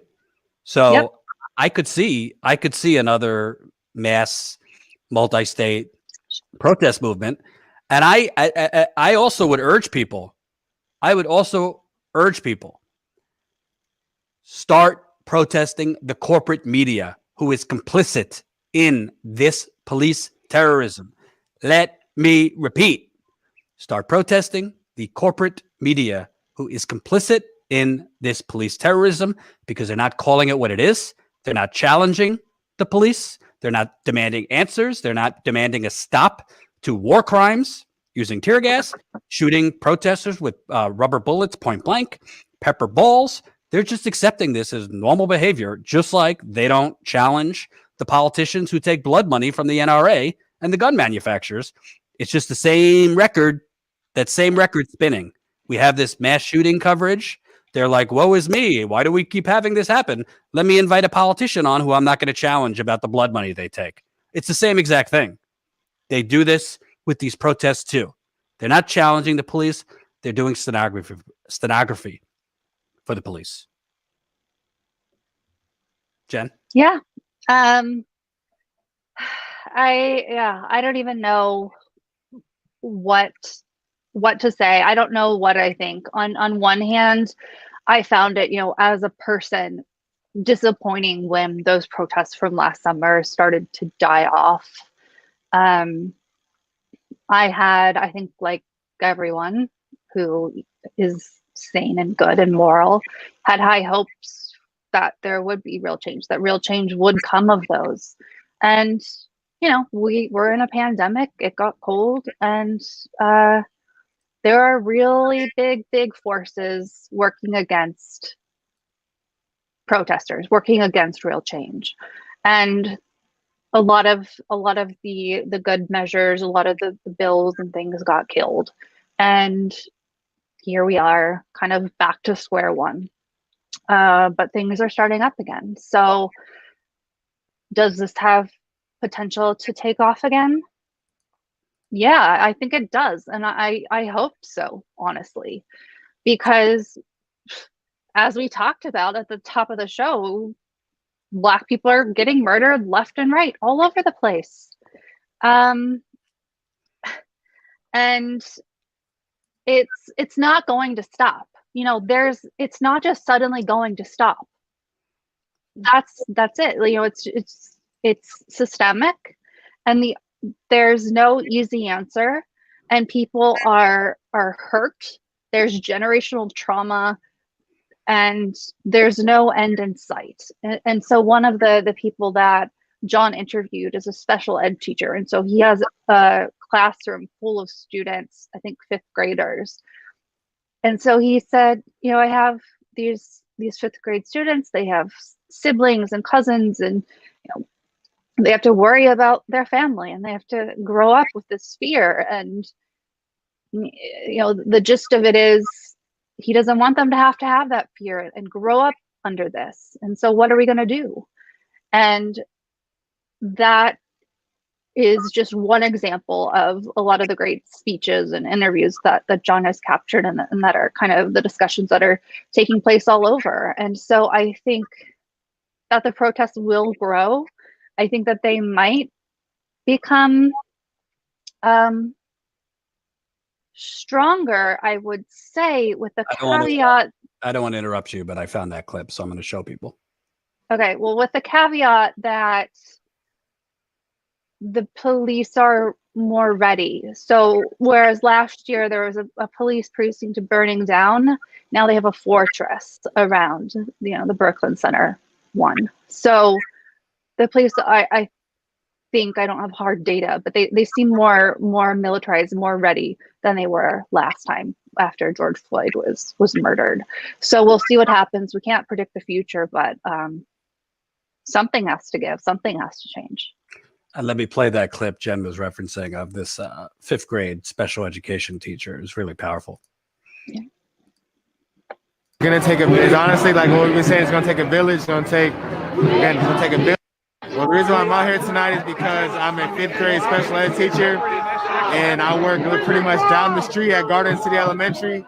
And to be honest with you, while I'm out here, and it kills me because I know that my students, they have an older sibling or cousin that's literally walking these streets and driving these streets, and that could have been their brother or sister or sibling. So I'm out here fighting because I don't want them at all to feel that way and to ever get in that situation. What do you think? How are these kids, these young kids, how are they going to prepare for the future to deal with this systemic issue that's been plaguing this country for years? It's honestly, like what we've been saying, it's gonna take a village. It's gonna take a village. It's gonna take us teachers that know what the system is doing to us brown and Black kids.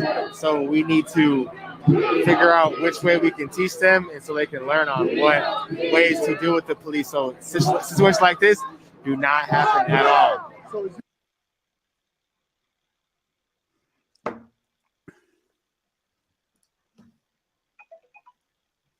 So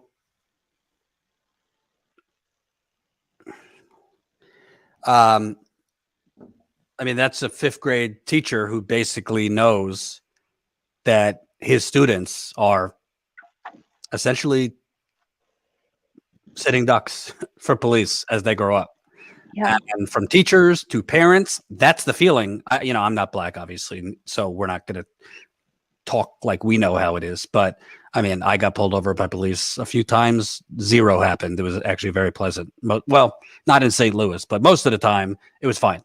But yeah, that is literally that is what these people are dealing with. It's an everyday PTSD.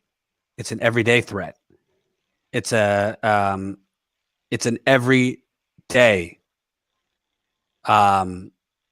type of thing, and it's just horrible. There's so many emotions. It's angering, frustrating, and sad at the same time.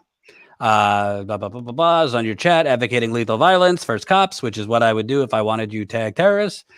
Surrender, $35. Thanks. We'll look into it. By the way, a lot of people don't realize, there's a lot of terrible things said in the chat, particularly when the audience gets up to like last night, the audience got up to like almost 6,000. It's just impossible when you only have like one or two moderators to keep up with every terrible thing being said, because the chat also moves very fast. So we try and delete comments as best as we can that are racist or violent or anything, but there's always going to be things that fall through the cracks. You would honestly need like 200 moderators to deal with, because once your audience gets up, usually the trolls find you too. So white supremacist trolls, anti-Semitic trolls, you name it. If you're seeing comments that are not good, we can't unfortunately catch all of them. But if folks are calling for lethal violence against police, we're certainly not advocating for that. That's not going to help anything. And we don't advocate for being violent against police. But we're also pointing out the police have no right and are illegally committing violence and war crimes on protesters. So two things could be true. The police have no right to be committing war crimes and breaking the First Amendment, Fourth Amendment, and 14th Amendment against protesters, because that is what's happening. To be clear, that is what's happening. By the way, Jen, to move from bad to good, it's suddenly new members. It's suddenly raining members. Welcome. New Status Coup member Fran, Angelica, Jane, Libby, Blue Waters, if that's your name, Ryan, and Timothy. Holy cow. We are now at 1,800. Jonathan. Did you say Jonathan? Yeah, Jonathan too. 1,808. 1,808 Status Coup members. So we're getting, I think we're up 10 during this live stream. And it's, we're trying not to push too hard because obviously we want the focus to be on the story. But honestly, the crazy, harrowing, and obviously the graphic isn't updated. So that was what we were at when we started. We're now up 10, so 1,808. But why it's so important to boost our membership is very simple. There's a reason national news outlets are owned by major corporations. So they have the resources, but that they won't show you the truth. So that's really the choice we have as an independent outlet. Go basically bare knuckles, scratching quarters together to cover things, travel costs, flights, hotels, rent a car, food, equipment, data for the equipment, marketing programs we use, pay Jen, pay me, pay Colin, pay John, pay other people. It's a lot of money to do real reporting. And that is why we push so hard to grow our membership. And we've tried to scale back a little bit. Obviously, during a pandemic, we understand if people can't afford that $5 a month. But if you can afford the $5 a month, there's also higher levels. This is what you're getting. I haven't been out as much as I normally am, because I'm extremely unhealthily burnt out. I got a lot of miles on these tires, and I've also been doing investigative reporting behind the scenes while trying to do daily live streams. I also got COVID last year, so I've been a little more hesitant to go out until I was fully vaccinated. So I will be getting back out there a little bit more. I just got my second shot the other day after my honeymoon, which is coming up. But we need to grow our membership to afford to send John to more places, to afford to send me to more places. God willing, when Jen's feeling better, to send her places, because she's done in the field reporting, to cover, not just police terrorism, but other stories. If you follow Status Coup, we've been on the ground covering, environmental genocide and these battles against pipelines, progressive candidates on the ground, the campaigns. We covered the primary in Iowa, New Hampshire, South Carolina, Nevada, Michigan, California. We were everywhere during the primary, thanks to you and membership. That's how we funded it. We don't have any big oligarchs. Jeffrey Katzenberg hasn't given us $20 million. Our funding comes from you. So definitely, if you can, statuscoup.com/join. There's a lot of outlets who basically are asking you for money. And what do? Hot takes on bullshit. We're actually in the trenches, and John is in the trenches right now for us. So definitely statuscoup.com/join. Before you move on, I've had several questions about me. I'm not going to get into it right now because it's not time to make things about me. But I do have some news on that front. I've had an appointment with Johns Hopkins. It's not good news about long hauler COVID. So long story short, we basically need some extra funding because I'm not currently able to go out in the field. We do need to take on another infield journalist right now because of that. Just not going to be up to full strength for a bit. So any help that you can manage does help. Yeah. And honestly, I mean, the truth is, I think we've done remarkable, frankly, with 2.5 people. I always say it's not that Colin is a half person. He's a full person, but Colin is a full-time job. I'd love to bring on Colin, like totally committed to Status Coup, but Colin's a gem. Yeah, Colin, obviously everybody needs a certain amount, and we haven't had the money to pay him what he needs to leave his, full-time work and be just with us. But it's just Jen and I. And unfortunately, during I would say the last 6 months, 5 months, 6 months, Jen has had this long hauler COVID. So she's, particularly the last 3 weeks, has really barreled through doing live streams to give me time off, doing, a lot of the behind the scenes stuff, pushing John's stuff out there, which has helped grow our membership. But she's also sick. I mean, she's still, since November, has fever. I don't want to speak for you. I mean, you can speak for yourself, but really isn't well enough to be full throttle and work full time. So it's put a lot more on my plate, and I'm already burnt out. So we really do need just more people, but we also need money to pay those people. So it's kind of a double-edged sword. We're growing, and because we're growing, we need more people. But since we don't take corporate money, we don't have the money necessary to pay people what they need to be paid. So definitely sign up, statuscoup.com/join, statuscoup.com. Like in my thing, statuscoup.com/join. Yes. Also, I didn't mention it, but we also do have our reporting GoFundMe going. So that's always, if you're already a member, you could support our GoFundMe. As I always say, don't get it twisted.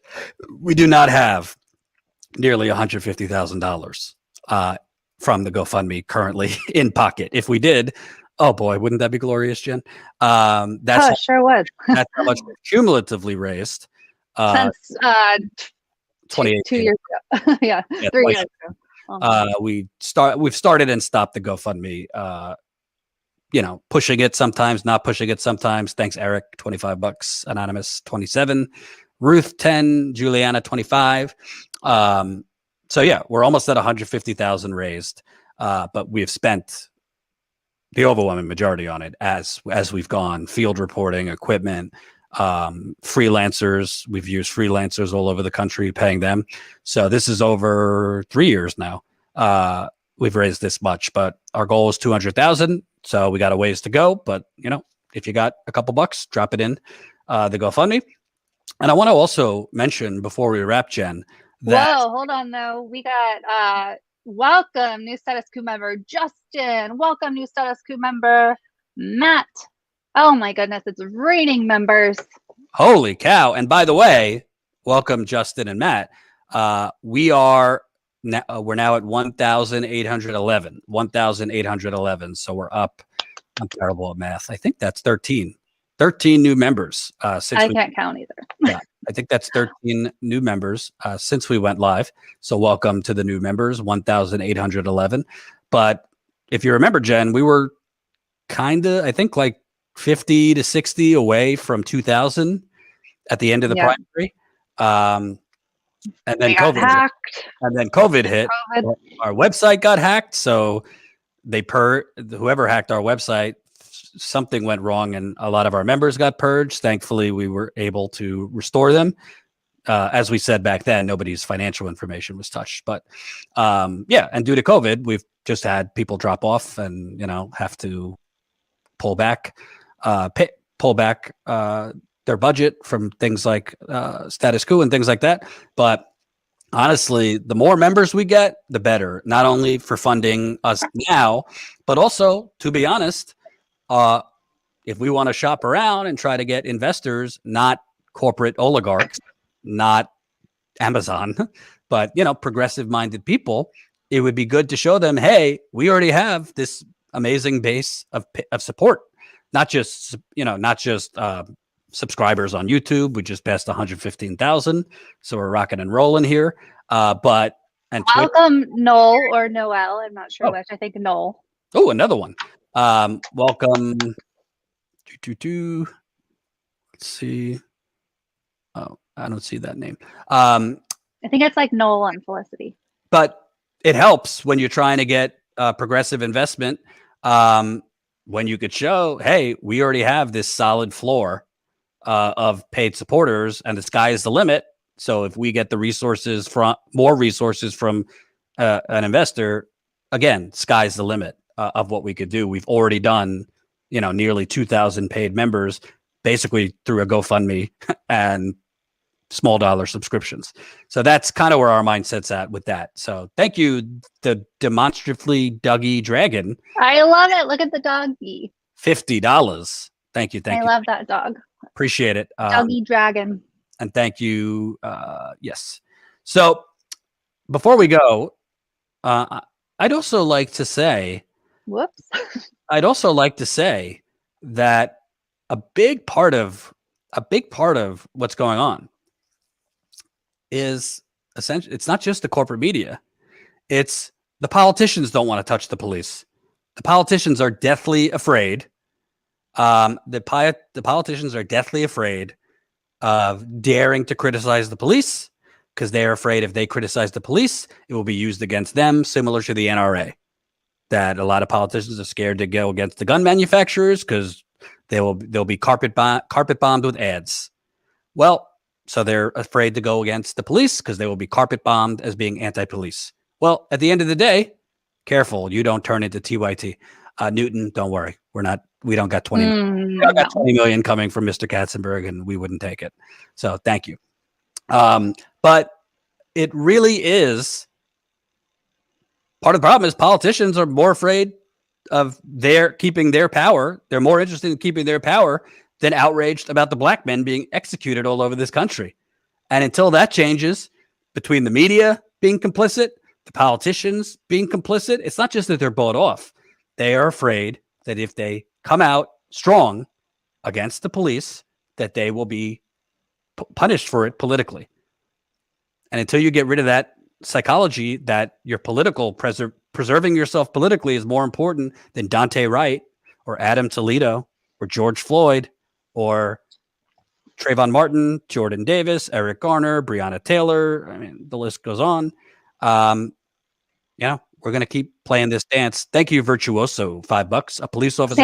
Sam, the answer is no. I don't. It's like super pricey for. We have 40 gigabytes for this month that we just bumped it to. Virtuoso. A police officer asks black child, "What do you want to be when you grow up?" The kid responds, "Alive." It's sad that it's totally sad that you said that, but true.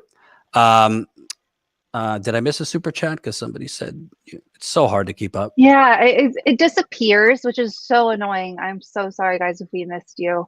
Not a bootlicker, $5. Serious question, an informal poll. What % of Americans in the end, let's say in 1 to 2 years, will have gotten the vaccine? I will randomly guess 67%. I think it will be higher. A good guess. I think it'll be higher. You think so? No, people are nuts. I think some of these Trump people will come around towards, not now, but I think they'll come around in a bit when it's less politicized and probably when more of them get it. So I go 73, 74. I mean, but you might be right. I don't know, because now they're saying like Pfizer's saying you have to get another one in 6 months, and people are sick of that. By the way, Jen, do you trust Pfizer that you actually need it? I don't want to be a conspiracy theorist. Do you really trust Pfizer that you absolutely need a third shot, or are they trying to You're make sounding like the conspiracy Reddit that I read every night. I'm just saying, I don't necessarily I'm not sure I trust Pfizer. I'm not, I mean, hey, if that's what science and health experts are saying, but just Pfizer on their own, no. What was the Twitch question? What? Oh, it was about if there's an unlimited live view data plan. Let me tell you something. No, there's not. That's yeah. There's not. Bite the hand that feeds me, but all of these, from live view to the text list operators we use, Scams. they're all scams. Live view costs way too much money, and there's always these hidden costs that we don't know about. And yeah, it's very hard. Like, it took us 2 years just to get the top of the line live view, which cost us $25,000 so that John could broadcast what he's broadcasting flawlessly. And even sometimes, And by flawlessly, we mean sometimes choppy. yeah, sometimes it's choppy, in part because police are using jammers, and in part because it doesn't matter how top of the line you have it. If there's 20,000 people, so 10 to 20,000 people somewhere all on their phones, you're going to get choppy service. But after purchasing the live view, just the cost to operating the live view, Jen, it's getting close to $700 to $1,000 a month in some cases. For their server, the data plan. So it's very expensive. And again, we do not have any corporate investors. Let me repeat, no corporate investors. We do not want any corporate investors. Crafty Geek, $5. Why do you focus on GoFundMe rather than a direct Venmo, PayPal, etc.? Jen? Venmo, we can't do Venmo. We have PayPal. PayPal.me/statuscoup, or send directly to info@statuscoup.com. So we have PayPal. Venmo is not, you can't do that. And ask me how I know. By the way, I believe GoFundMe takes a smaller percentage than PayPal. Is that correct? No, it's both around 3% because we do enough volume. Yeah. This new sign up. I love this name, Chewbacca. So that's Joey. New member? Yeah, Chewbacca. Wow. So welcome, Joey. Welcome, Brianna. And Jay. So we're now at 1,814. Holy cow. It's raining members, Jen. It's raining members. Hallelujah. It's raining members. Amen. So I think that I used to dance to that song in my dance troupe. We're up 16 members. 16 members since we started this live stream. So I want to say one other thing before we'll just do a little Q&A with the audience kind of thing. First off, John will be live again tonight. Second off, trust me, I mean, I've been there. Take it from me, this shit is not just physically exhausting for a reporter or a cameraman. It is mentally exhausting and traumatizing. Unless you're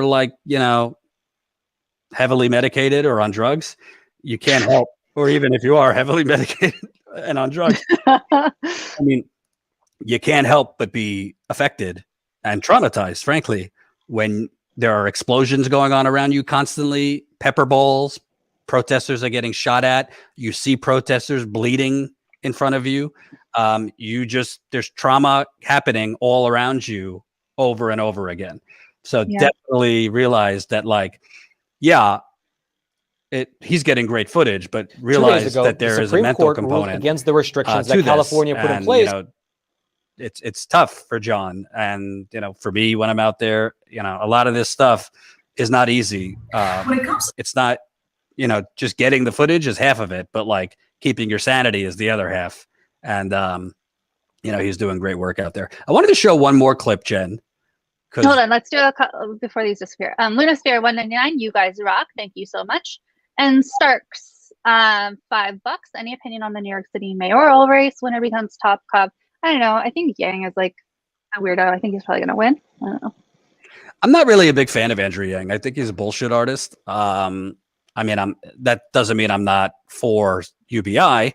I didn't like his version of UBI, but Andrew Yang and his little interview with Dave Rubin was pretty clear that he doesn't believe in a $15 minimum wage. He also wasn't so big on labor unions.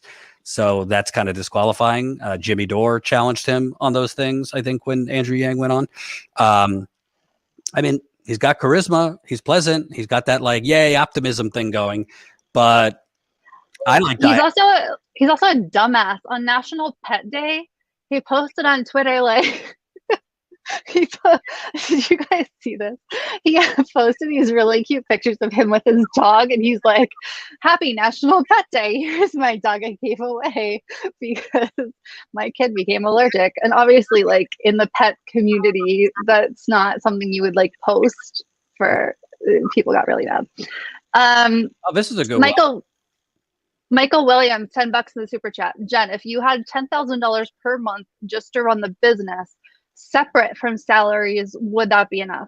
Separate from salaries as we speak, yes. Probably for a little while, not for the long term. Yeah.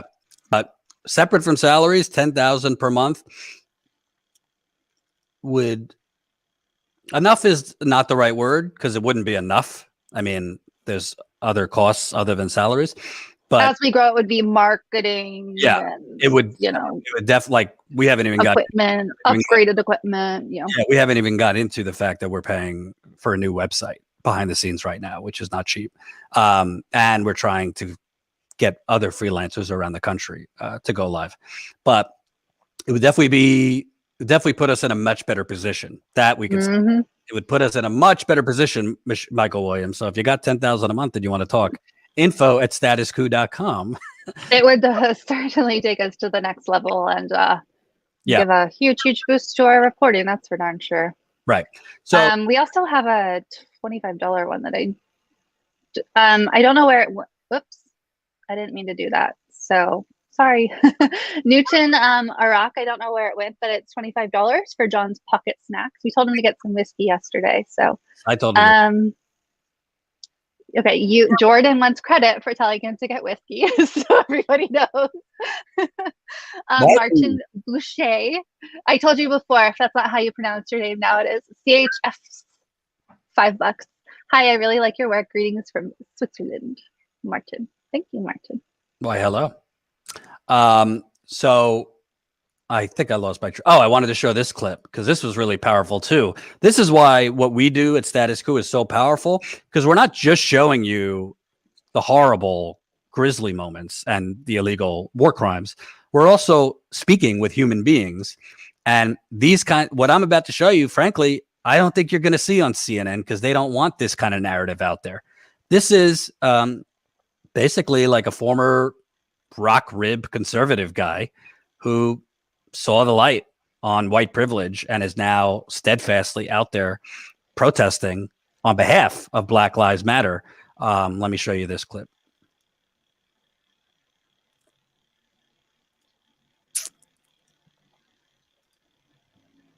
Why don't you fucking get in touch with your humanity? I know he's there. What did you think then? Why don't you fucking get in touch with your humanity? I know he's there. I'm no fan of the fucking National Guard, but I know you're better than them fucking pigs you're protecting. Get the fuck over here. Excuse me. Can you tell me why you came out here tonight? Sorry, I gotta get my shit together. Yeah. I'm live right now on YouTube. Okay. All right.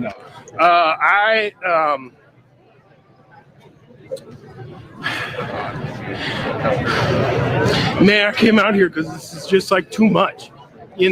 I grew up in the fucking suburbs and like fucking conservative and all that shit, and like totally oblivious to like white privilege and like the shit but it's like, I'm like almost 40, and over my life, I've done different things and all this shit. Like I've seen like cops brutalize Black people, operate on behest, like protecting the fucking state and the capitalist class and all that shit, and it all melts together. And it's like watching what they've been doing over the past 3 days, fucking beating on people with fucking umbrellas and shit, man. Like, and then those are weapons of war, right? With 40 millimeter. Yeah. I mean, the war is home. I mean, that's what it is. I mean, this is what we did Americans did to in Iraq, and now they're fucking bringing it here. They're militarily occupying fucking Brooklyn Center, man. Like, and it's like, and I saw all their faces the other day, on the internet, on YouTube. I was watching, and trying to look all like fucking hard, like they're doing something important or something. Like, fuck. And like these people, the National Guard, most of the people I know that are in the National Guard are fucking working class people. They got no fucking interest in protecting this shit. Like, they need to fucking. It's just too much, And watching my son's heart break over this shit. This is fucking too much. You know what I mean? Too much.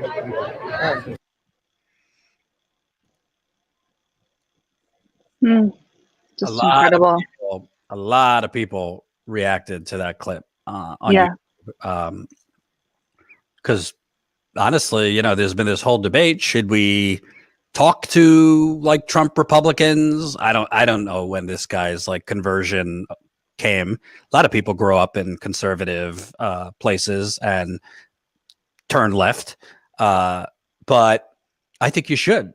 And I think this shows what we're talking about, that there isn't, on the right wing, most of the Republicans and the Trump people are right on cultural issues and, buy into the brainwashing of, they're taking your guns, they're taking your country. Tucker Carlson's latest white replacement theory and this crazy shit. Now you got Marjorie Taylor Greene and some other congressperson want to create a white Anglo-Saxon caucus. I mean, it's oh my God, disgusting. But on economic issues and even war and police, a lot of like left and right, there's more in common than people think. And there's more people that are sick of this shit on the left and the right than you would think. I remember at Trump rallies, I mean, he was full of shit. He didn't mean any of it, but they were chomping at the bit when he was saying, I'm getting out of Afghanistan. We're done. Iraq, done. We're getting rid of these military bases all over the world. Blah, blah, blah, blah, blah.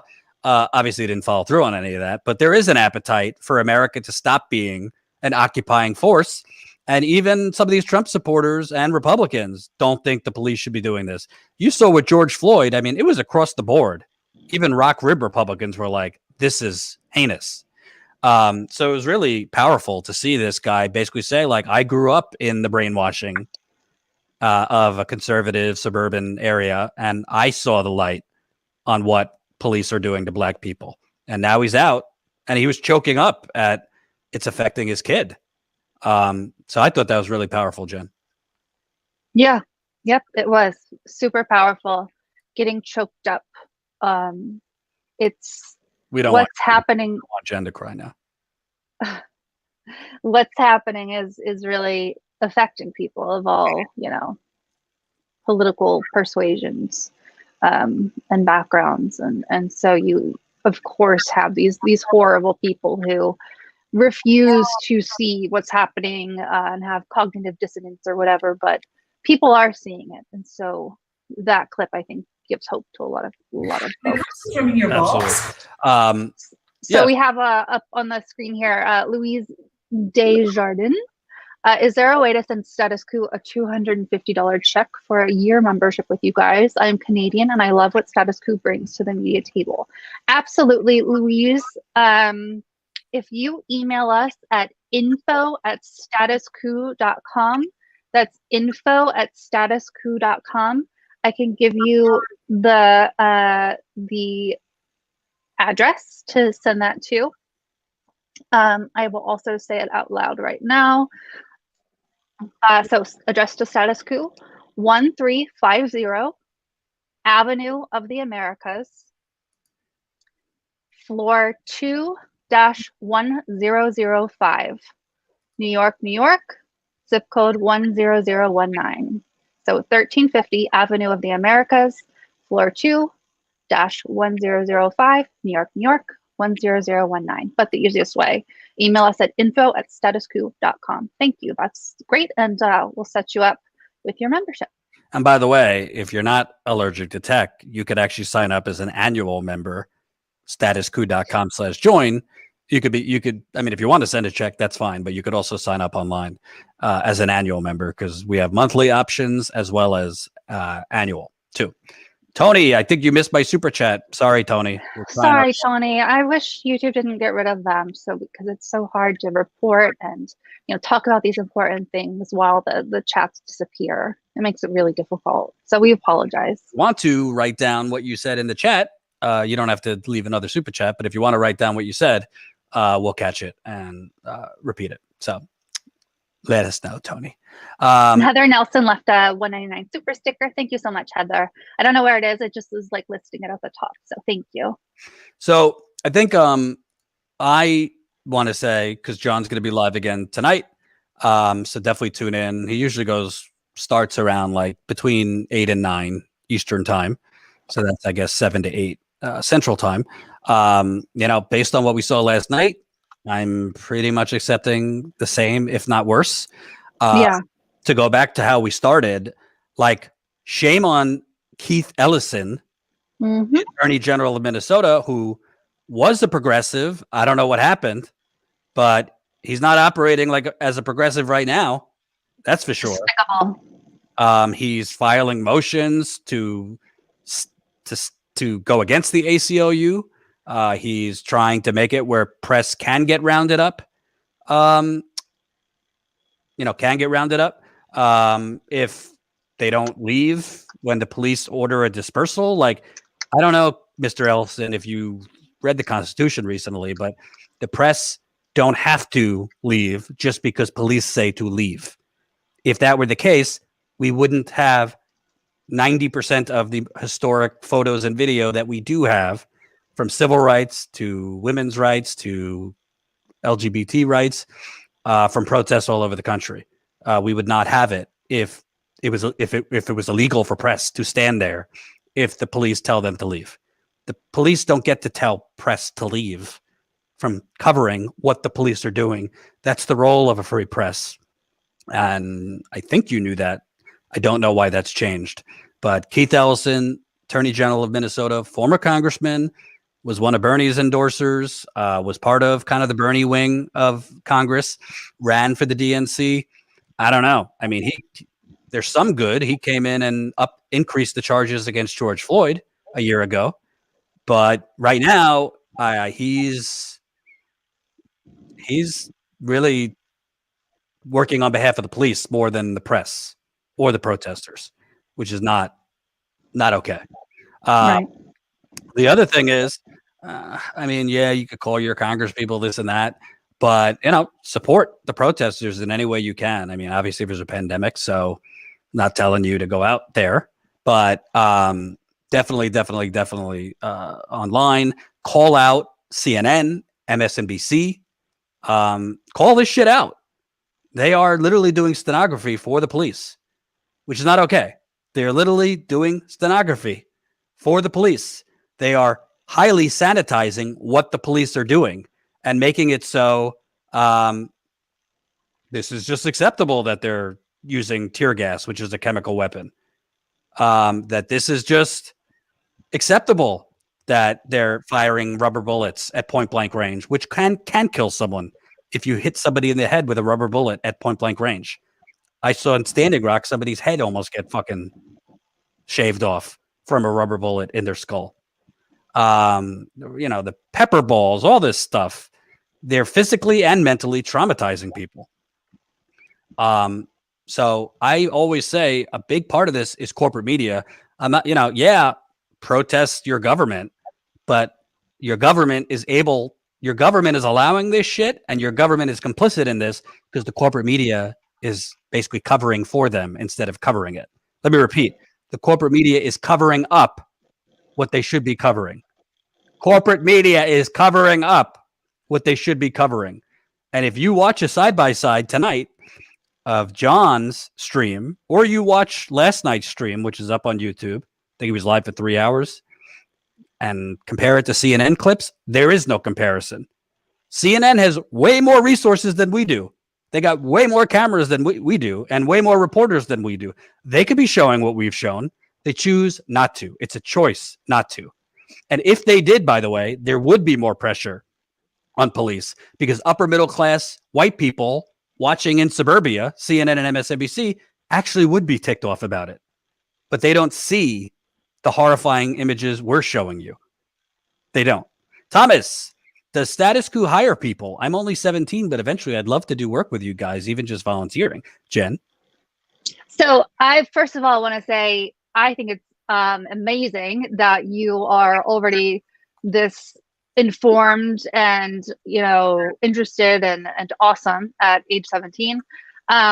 So at the moment we aren't in a hiring stage, but we do, and we haven't announced this yet, but spilling the beans. We do have a nonprofit set up. It's not quite launched yet.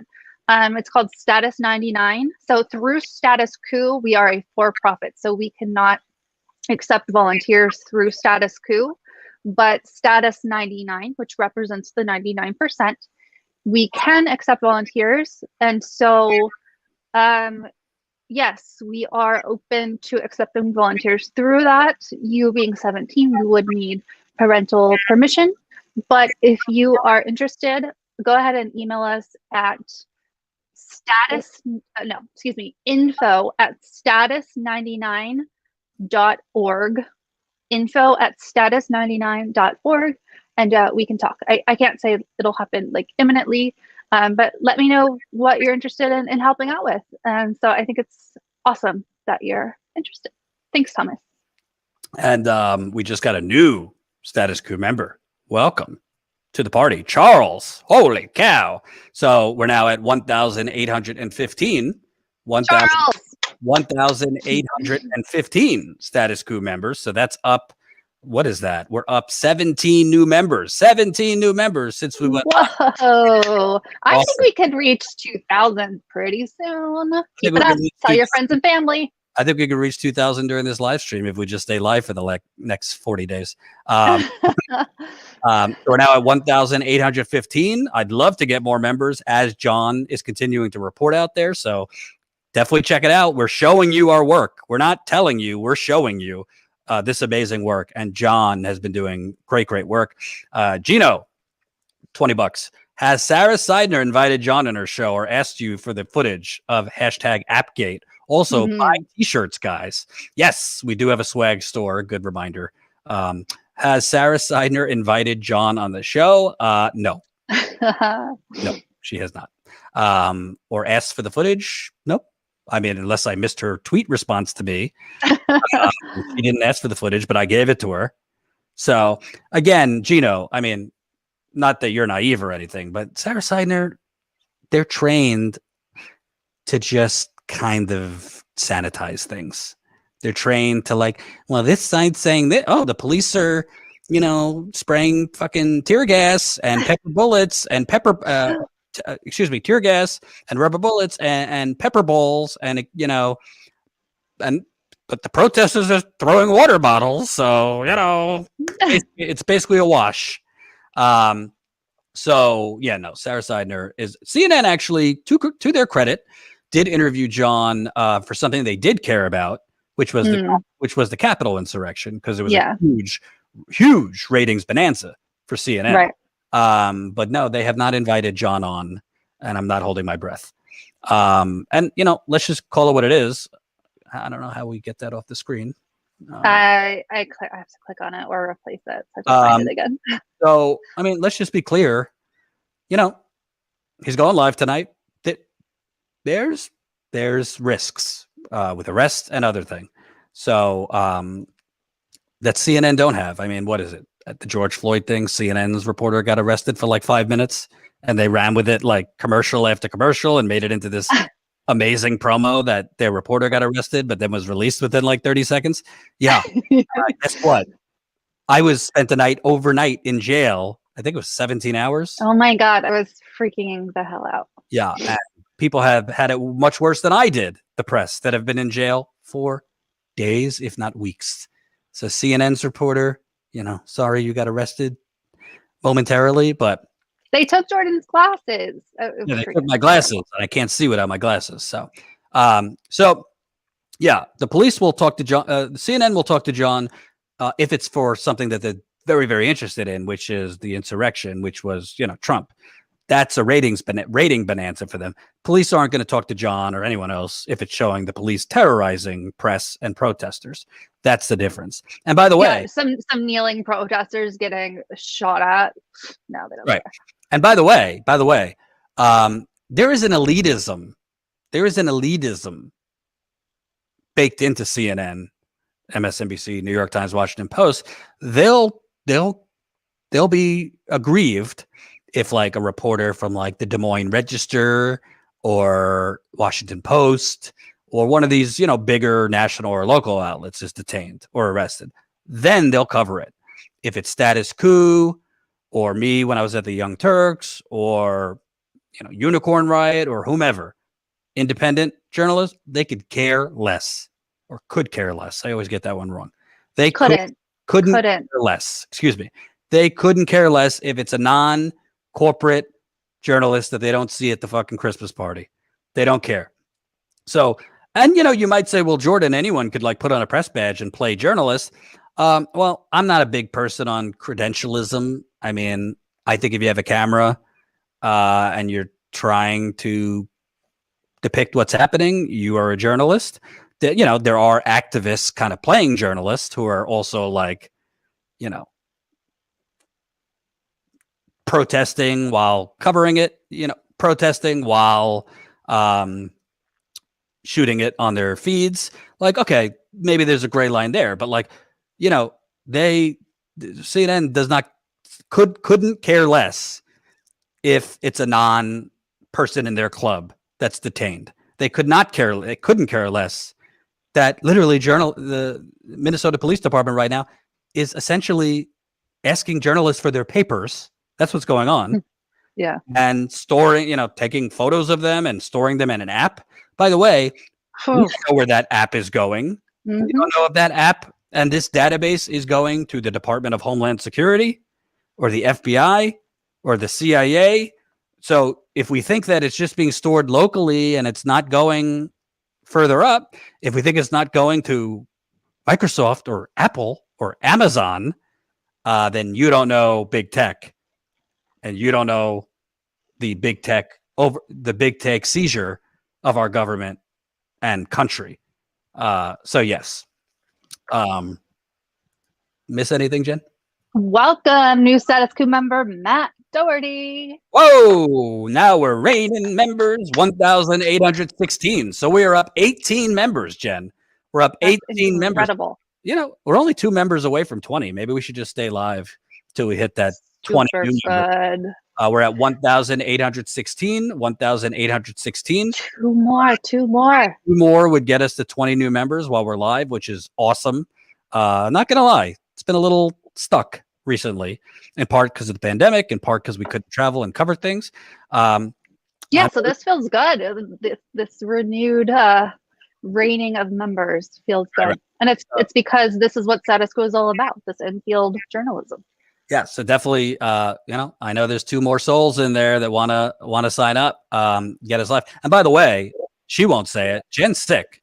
So Jen went live today while she's sick. She's been working while she's sick. She's been pushing these clips out like a mad woman while she's sick. I will say myself. I am sick. Yes, I will say myself that I was supposed to take off this week, but I did not. Jen, we haven't even got into the mega story we're working on. I'm not on this. Oh, there I am. We haven't even got into the mega story we're working on that currently is being delayed. What a frustrating situation. Yeah, we got a mega story, but when you try to run things through mainstream media outlets, oh boy, it's really a process. That's a whole other thing. We need more money so we could just publish things ourselves, but some things you publish, you need legal protection as journalists. And this, what we're trying to publish on Flint and revealing way more of the cover up. We need legal protection for it. Not because we did anything wrong, but because, you'll see when we publish it why we're steadfast on needing legal protection. So some real dirt on some really powerful, dangerous, bad people. Should we say some new real dirt on some dirty people? Dirt on some dirty people. Welcome, new status quo member Jeffrey. I think that's the second or third Jeffrey. Woohoo! Welcome. So we're now at 1,817 members. 1,817 members. So just one away from hitting 20 new members while we've been live. That's great. Colin would normally like send me an update so I could show you what the number is now, but Colin's down for the count. Yeah, he just got his COVID shot and he's feeling it. He's not feeling great. So 1,817 members. So let's get another one. And again, John will be live in a couple hours.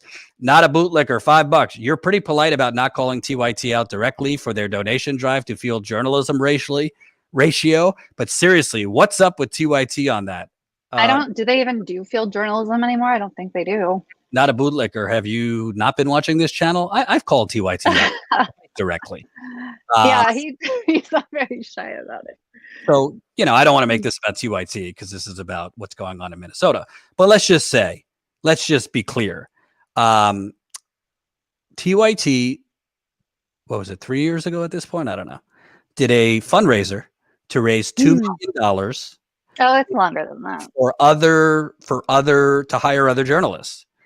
And for that fundraiser, all they did was play my work on repeat because I was the only. 10 more Jordan Sheridan. Yes, give me 10 more Jordan Sheridans, Cenk Uygur said. And they ended up hiring Michael Tracy and a couple others. And Michael Tracy. $2 million they got from viewers. Okay, whenever Michael Tracy's name is mentioned, I have to mention Google Michael Tracy at the Ann Coulter book signing. Nobody can what you're saying. You tell them. So, bottom line, it's $2 million. Okay, Michael Tracy at Ann Coulter's book signing. He ends up screaming on the floor as police arrest him. Yes. Bottom line, they again essentially hoodwinked their viewers to give them $2 million. They hired journalists who didn't do any journalism that I saw, and then they fired all the people they hired. They fired or whatever. I don't know what happened. Some of them left, but TYT got rid of most of them within a year. Right after they got a $20 million investment from Jeffrey Katzenberg of DreamWorks Animation. So I don't know. In some quarters, you would call it fraud if you advertise, give us $2 million, we're going to do this with it. Then you kind of do it, but then get rid of the journalist that you were just given $2 million for in a year. They got rid of Nomiki, Michael, Andrew Jones, who was a reporter, Naomi LeChamp, Sean King, right? Sean King, who I think did like 2 videos for them. Who else was with them? Dylan Radigan was part of that fundraiser. He did a couple. Ryan Grimm, right? That's like a little Ryan bit. Grimm. I don't know if Ryan's still doing stuff with them, but it gets better. Just last year, they did another $2 million fundraiser during a pandemic. I mean, listen, we've been pushing membership and stuff like that, but we did not send out 3 emails a day begging for $2 million during a pandemic. And when we ask for money, we actually spend it on reporting. They got $2 million to basically continue doing 25 videos on Ted Cruz, Donald Trump, Marjorie Taylor Greene. I mean, most of the shit they do now is just anti-Republican. I don't really see them doing that much on Democrats. Cenk just seemed to see the light, like very late, on progressives being spineless in Congress, but will only sort of turn on them. And you have to wonder, where is all this money going to? To be clear, I don't have evidence of any fraud or anything, but where is the money going to? Because when I left, they stopped reporting on the ground mostly. They haven't done anything in Flint. No, nothing else on Native American protests, working class issues. I don't think they had anyone on the ground for Amazon in Bessemer. So to answer your question, they say home of progressives. I would ask, where are the receipts? Because between the $2 million campaign from several years ago, the $2 million last year, they did another one for 200,000, I think it was, to hire what was it, Jen? To do a climate town hall. Was that it? Yeah, and then they after people donated, they just changed the page over to something else. Right. Which so is not, and by the way, what you do. by the way, if Ben Shapiro or Glenn Beck pulled any of this shit on the right, like fundraisers to hire reporters, hired the reporters, then fired the reporters a year later, $2 million campaigns during a pandemic, and then I don't really know what they're doing with it. By the way, somebody needs to ask, if you got a $20 million investment, Jen, $20 million in 2017, why do you need to do it? Plus 2 million from you raising off of you. Raising off of me. Why do you need to do all these where is that money going? Again, it could just be a thing of Jank's a terrible business person, has floundered the money on bullshit. That could be it. But $20 million is a lot of money to squander. And I haven't seen a lot. And that's the problem. People can watch whatever they want. If people want to watch TYT, I don't really care. I'm not telling people what to watch, but people should demand of us too accountability. Because if we were pushing membership and pushing GoFundMe and all this stuff, and then we just did hot takes from our apartments or homes, and that's all we did, I think people would be rightly upset.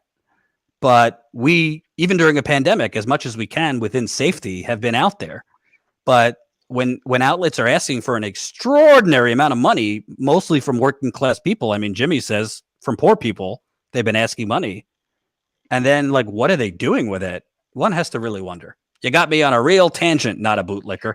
I personally, I don't like to watch people who have a history of outright lying.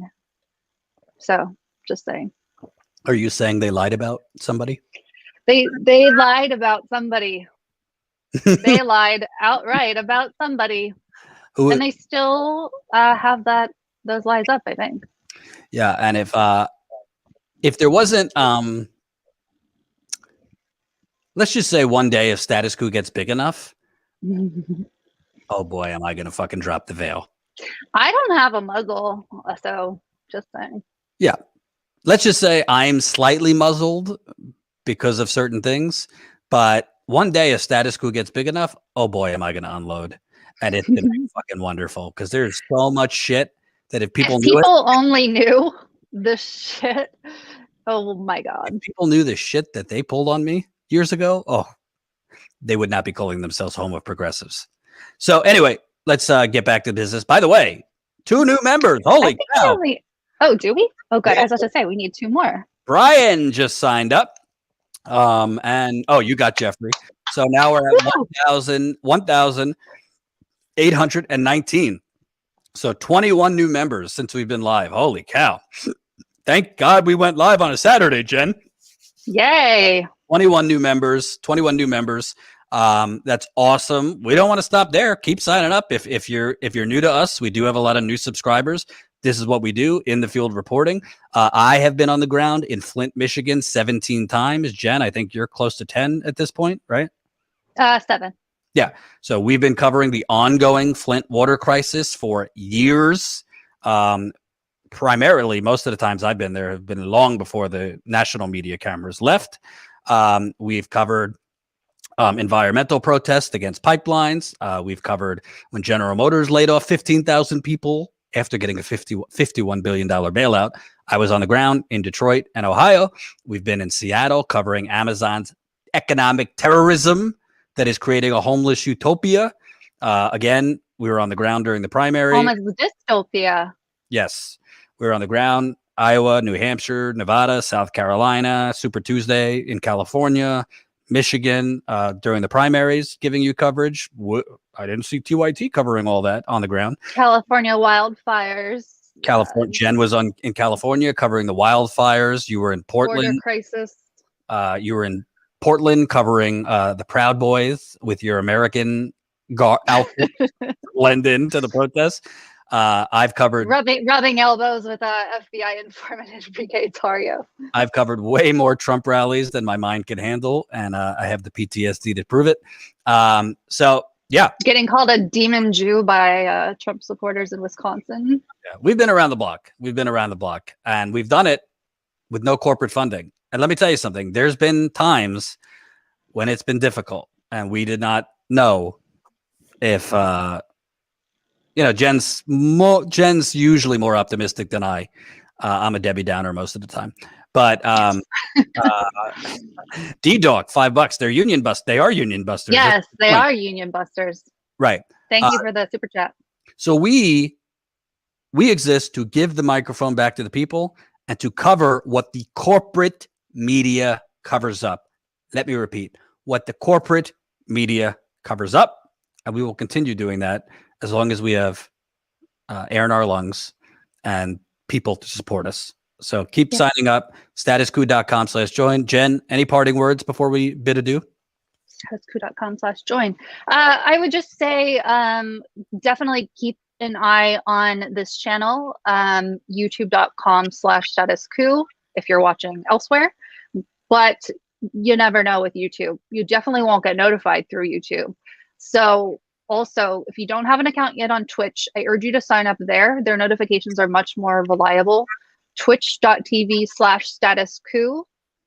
Follow us there. And I guess there's a bell there. So hit the bell for notifications. We're new to Twitch. We're learning our way around. But what I need you to do right now is grab your phone while you're thinking about it and text COUP to 370-370. That's COUP to 370-370. We will send out a text the moment that John goes live from Brooklyn Center, Minnesota tonight, from Daunte Wright protests. And if last night is any indication, then things will probably be wild and honestly scary tonight. And it seems to be the trend that when police act illegally and violently towards protesters, it kind of it angers protesters and more people tend to show up. More power and more people. So I expect even more protesters will show up tonight. We'll see. John tends to go live around 7 or 8 Central. We don't yet know if there's a curfew night. They tend to make that decision in the city kind of later in the day. So we'll see what rules that they decide to make up today. So definitely keep an eye out on all of our social follows everywhere at statuscoup. Tell everybody you know. Share it on your Discords. Share it in your Facebook groups. We'll keep an eye out for our clips. And we're able to do this because of you guys. And definitely wherever you can, wherever you see him around on social, at John Farina on Instagram and at John Farina Photo on Twitter. Show him some mega love and mega support because this is hard work, and he is, as Jordan says, has balls of steel. Let me show you his Twitter if you want to give him a follow there. John at John Farina Photo. Watching John in these places, it's very much like my cousin Vinny with his Brooklyn accent. Yeah. He's like, "What are you talking about?" Yeah. He has a very thick Brooklyn Italian accent. Yeah, but give him a follow. He's almost at 5,000, so maybe when he wakes up from his nap, he could get to 5,000. At John, yeah, he says he's not sleeping well because it's the adrenaline and all that. So yeah, at John Photo on Instagram, on Twitter, and is that the same on Instagram? At John Farina on Instagram. At John Farina on Instagram.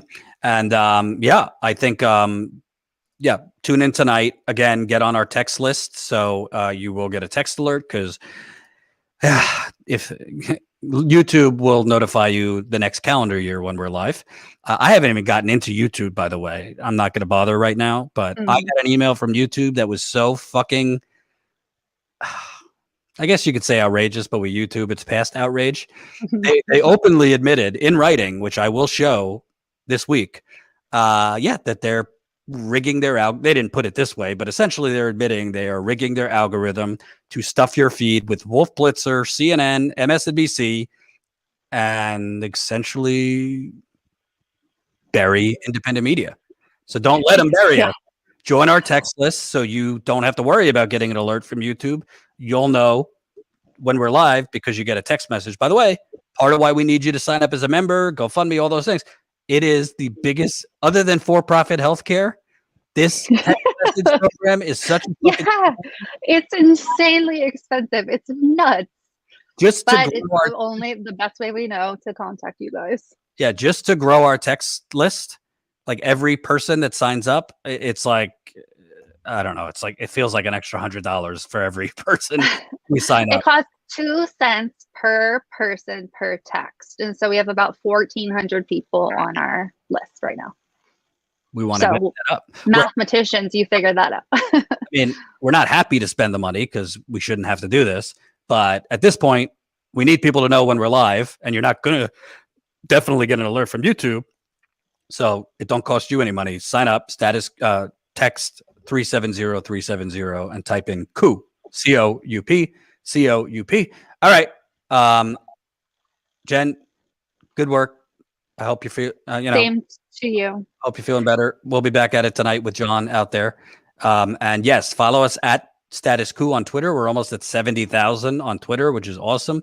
If you didn't subscribe, definitely subscribe to the channel. Also, Instagram. We've been way stepping up our Insta game at Status Coup on Insta. Yes. Or IG. I think people call it IG now. Like, that's the cool way. So on IG at Status Coup. And YepX says, YepX, where'd you go? YepX says, shared your live video of the Brooklyn protest yesterday with a lot of people on Twitter. And I think I've given you guys $60 this month. YepX. Thank you, YepX. Yippee! YepX. Thank you for the $60 and sharing our content. That's another big thing. Share the content, retweet on Twitter. Twitter is another suppressor. They suppress our content. It seems like no matter, like I have 114,000 followers and like 2 people see my tweets. I know. Yeah. And Status Coup, even though we're going up, it seems like not a lot of people see our tweets either. So again, all these algorithms favor corporate news and mainstream media outlets. YouTube's basically admitting that they're elevating in their news feed authoritative news like CNN and Fox News. CNN and Fox News. By the way, can I just give a shout out? Because I do call out some independent outlets, but we need to give a real shout out and appreciation to Kyle Kalinske of Secular Talk, who did a video just on YouTube attacking Status Coup. And not only did the video, but urged his subscribers to subscribe. I think we got like 1,000 new subscribers that day. Yeah, it was great. And commenters coming over. Oh, I found you from Secular Talk. That's what we need from independent media. I mean, Kyle has worked really hard, I think almost as long as TYT has been around, to grow. I think he's almost at 1 million subscribers. So I'm not like asking him to just like every day push his people to that would be great. It would be. But it shows you, I mean, I see it when I go on Jimmy. Overwhelming majority of Kyle's viewers, there's overlap where they would like Status Coup, but they don't see us. They don't even know we exist. So the only way they really would get that push is not from a YouTube recommendation, because YouTube's not recommending us, but from somebody like Kyle, who obviously they're watching and they trust and like, urging people to come over. When Jimmy has done that and when The Hill has done it, we see a big boost. And I thank Kyle not only for pushing people to subscribe, but for doing a video on YouTube, the absurdity that they're taking down. They took down like 7 of our videos of us covering the Capitol insurrection. They took down John's live stream from January 6th, which had hundreds of thousands of views, because it didn't have countervailing views. And I responded to the YouTube lady. So let me get this straight. Would you like John to leave the attempted coup to go find a Georgetown professor and bring the Georgetown professor back to the attempted coup to give a countervailing view? How would you like to provide a countervailing view of a live breaking news attempted coup of the government? What the fuck are you even talking about? And by the way, like a couple of days after they took it down, NBC wanted to license it. So yeah, do you know how many outlets have wanted to license footage from us that YouTube has taken down? Thankfully, Jenn saved it and downloaded it, but it's a pain in the ass because we couldn't download it all as one clip, so we have it in like 10 to 20 clips. But it's just insane, the big tech censorship that is going on, and honestly, it goes hand in hand with what we've been talking about, CNN and MSNBC being complicit in the police terrorism. Because at the end of the day, big tech is censoring independent outlets from showing you what's really going on, and CNN and MSNBC are basically being like big tech in not showing you what's actually going on. So it's all just one really dystopian, endless loop of terribleness, in my view. So thank you for all the support. Yep, X, $10 just because. We'll take it. Thank you very much. All right, Jenn, I think we should go. Everybody tune in. John will be live at this point in a couple hours. So definitely tune in for that. And we'll keep, there's protests in Chicago going on also because of the police killing of a 13-year-old. So we'll keep on it, and we're going to keep John out there as long as we could afford it. So keep on signing up and supporting us. Statuscoup.com/join. We are at 1,819 members now. So just because we're signing off does not mean you cannot sign up. Just because we are signing off does not mean you cannot sign up. We are at 1,819 members. I see 1,900 in our near future, and then it's that runway to 2,000, baby. I'm not saying 2,000 members is the end goal. It's not. But 2,000 members would put us in a much better position. Would you agree, Jenn? Absolutely. It would be an incredible, incredible help, and we can't do this without your support.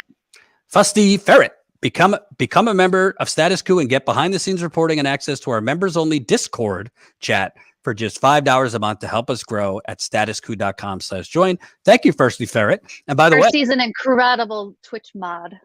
By the way, with the membership, you get access to our monthly members call, which we have to do soon because it's already midway through the month. So that's a Zoom call. Jenn, myself, if John is feeling up to it, he'll join. We usually go like 2-3 hours, and it's wild. I say way too much shit. Why? It's a wild. On that members call, you're really overselling. It's not like. Do I not have a little TMI syndrome? Would you say? Yes, Jordan in general has a TMI syndrome, but on the members call, he's like, "Well, Jenn's gonna get mad at me," but he says way too much. So definitely join for that fun. Statuscoup.com/join. By the way, full camera here. Twitch. Oh, I can't let me get this off the screen. Twitch.tv/. Lovely sign. Status Coup. I did that for Jimmy's show, so I kept it. Statuscoup.pub. Email. Jordan is an artiste. Statuscoup.pub/email. That's our email list. Super important. If the worst happens and YouTube, all these people get rid of us, we need to have a big email list. We will not ask you for $2 million every 3 minutes like other outlets. We send out fundraising emails once in a blue moon, but not every day.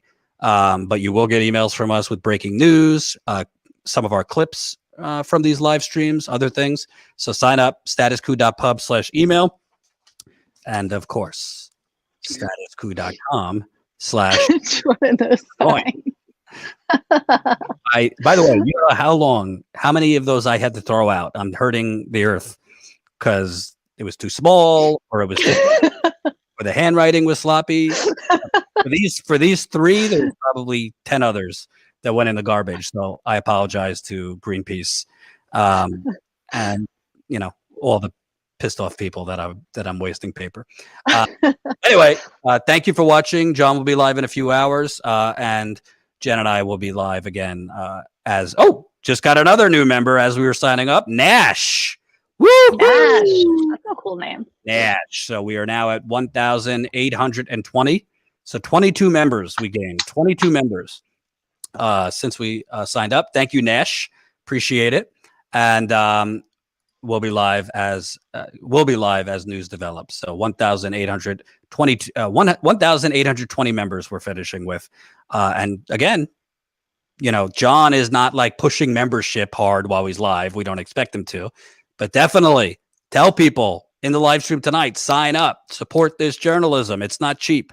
Thank you guys, and we will see you a little bit later as John reports from the ongoing protests for Daunte Wright in Minnesota. Bye-bye. Bye, guys.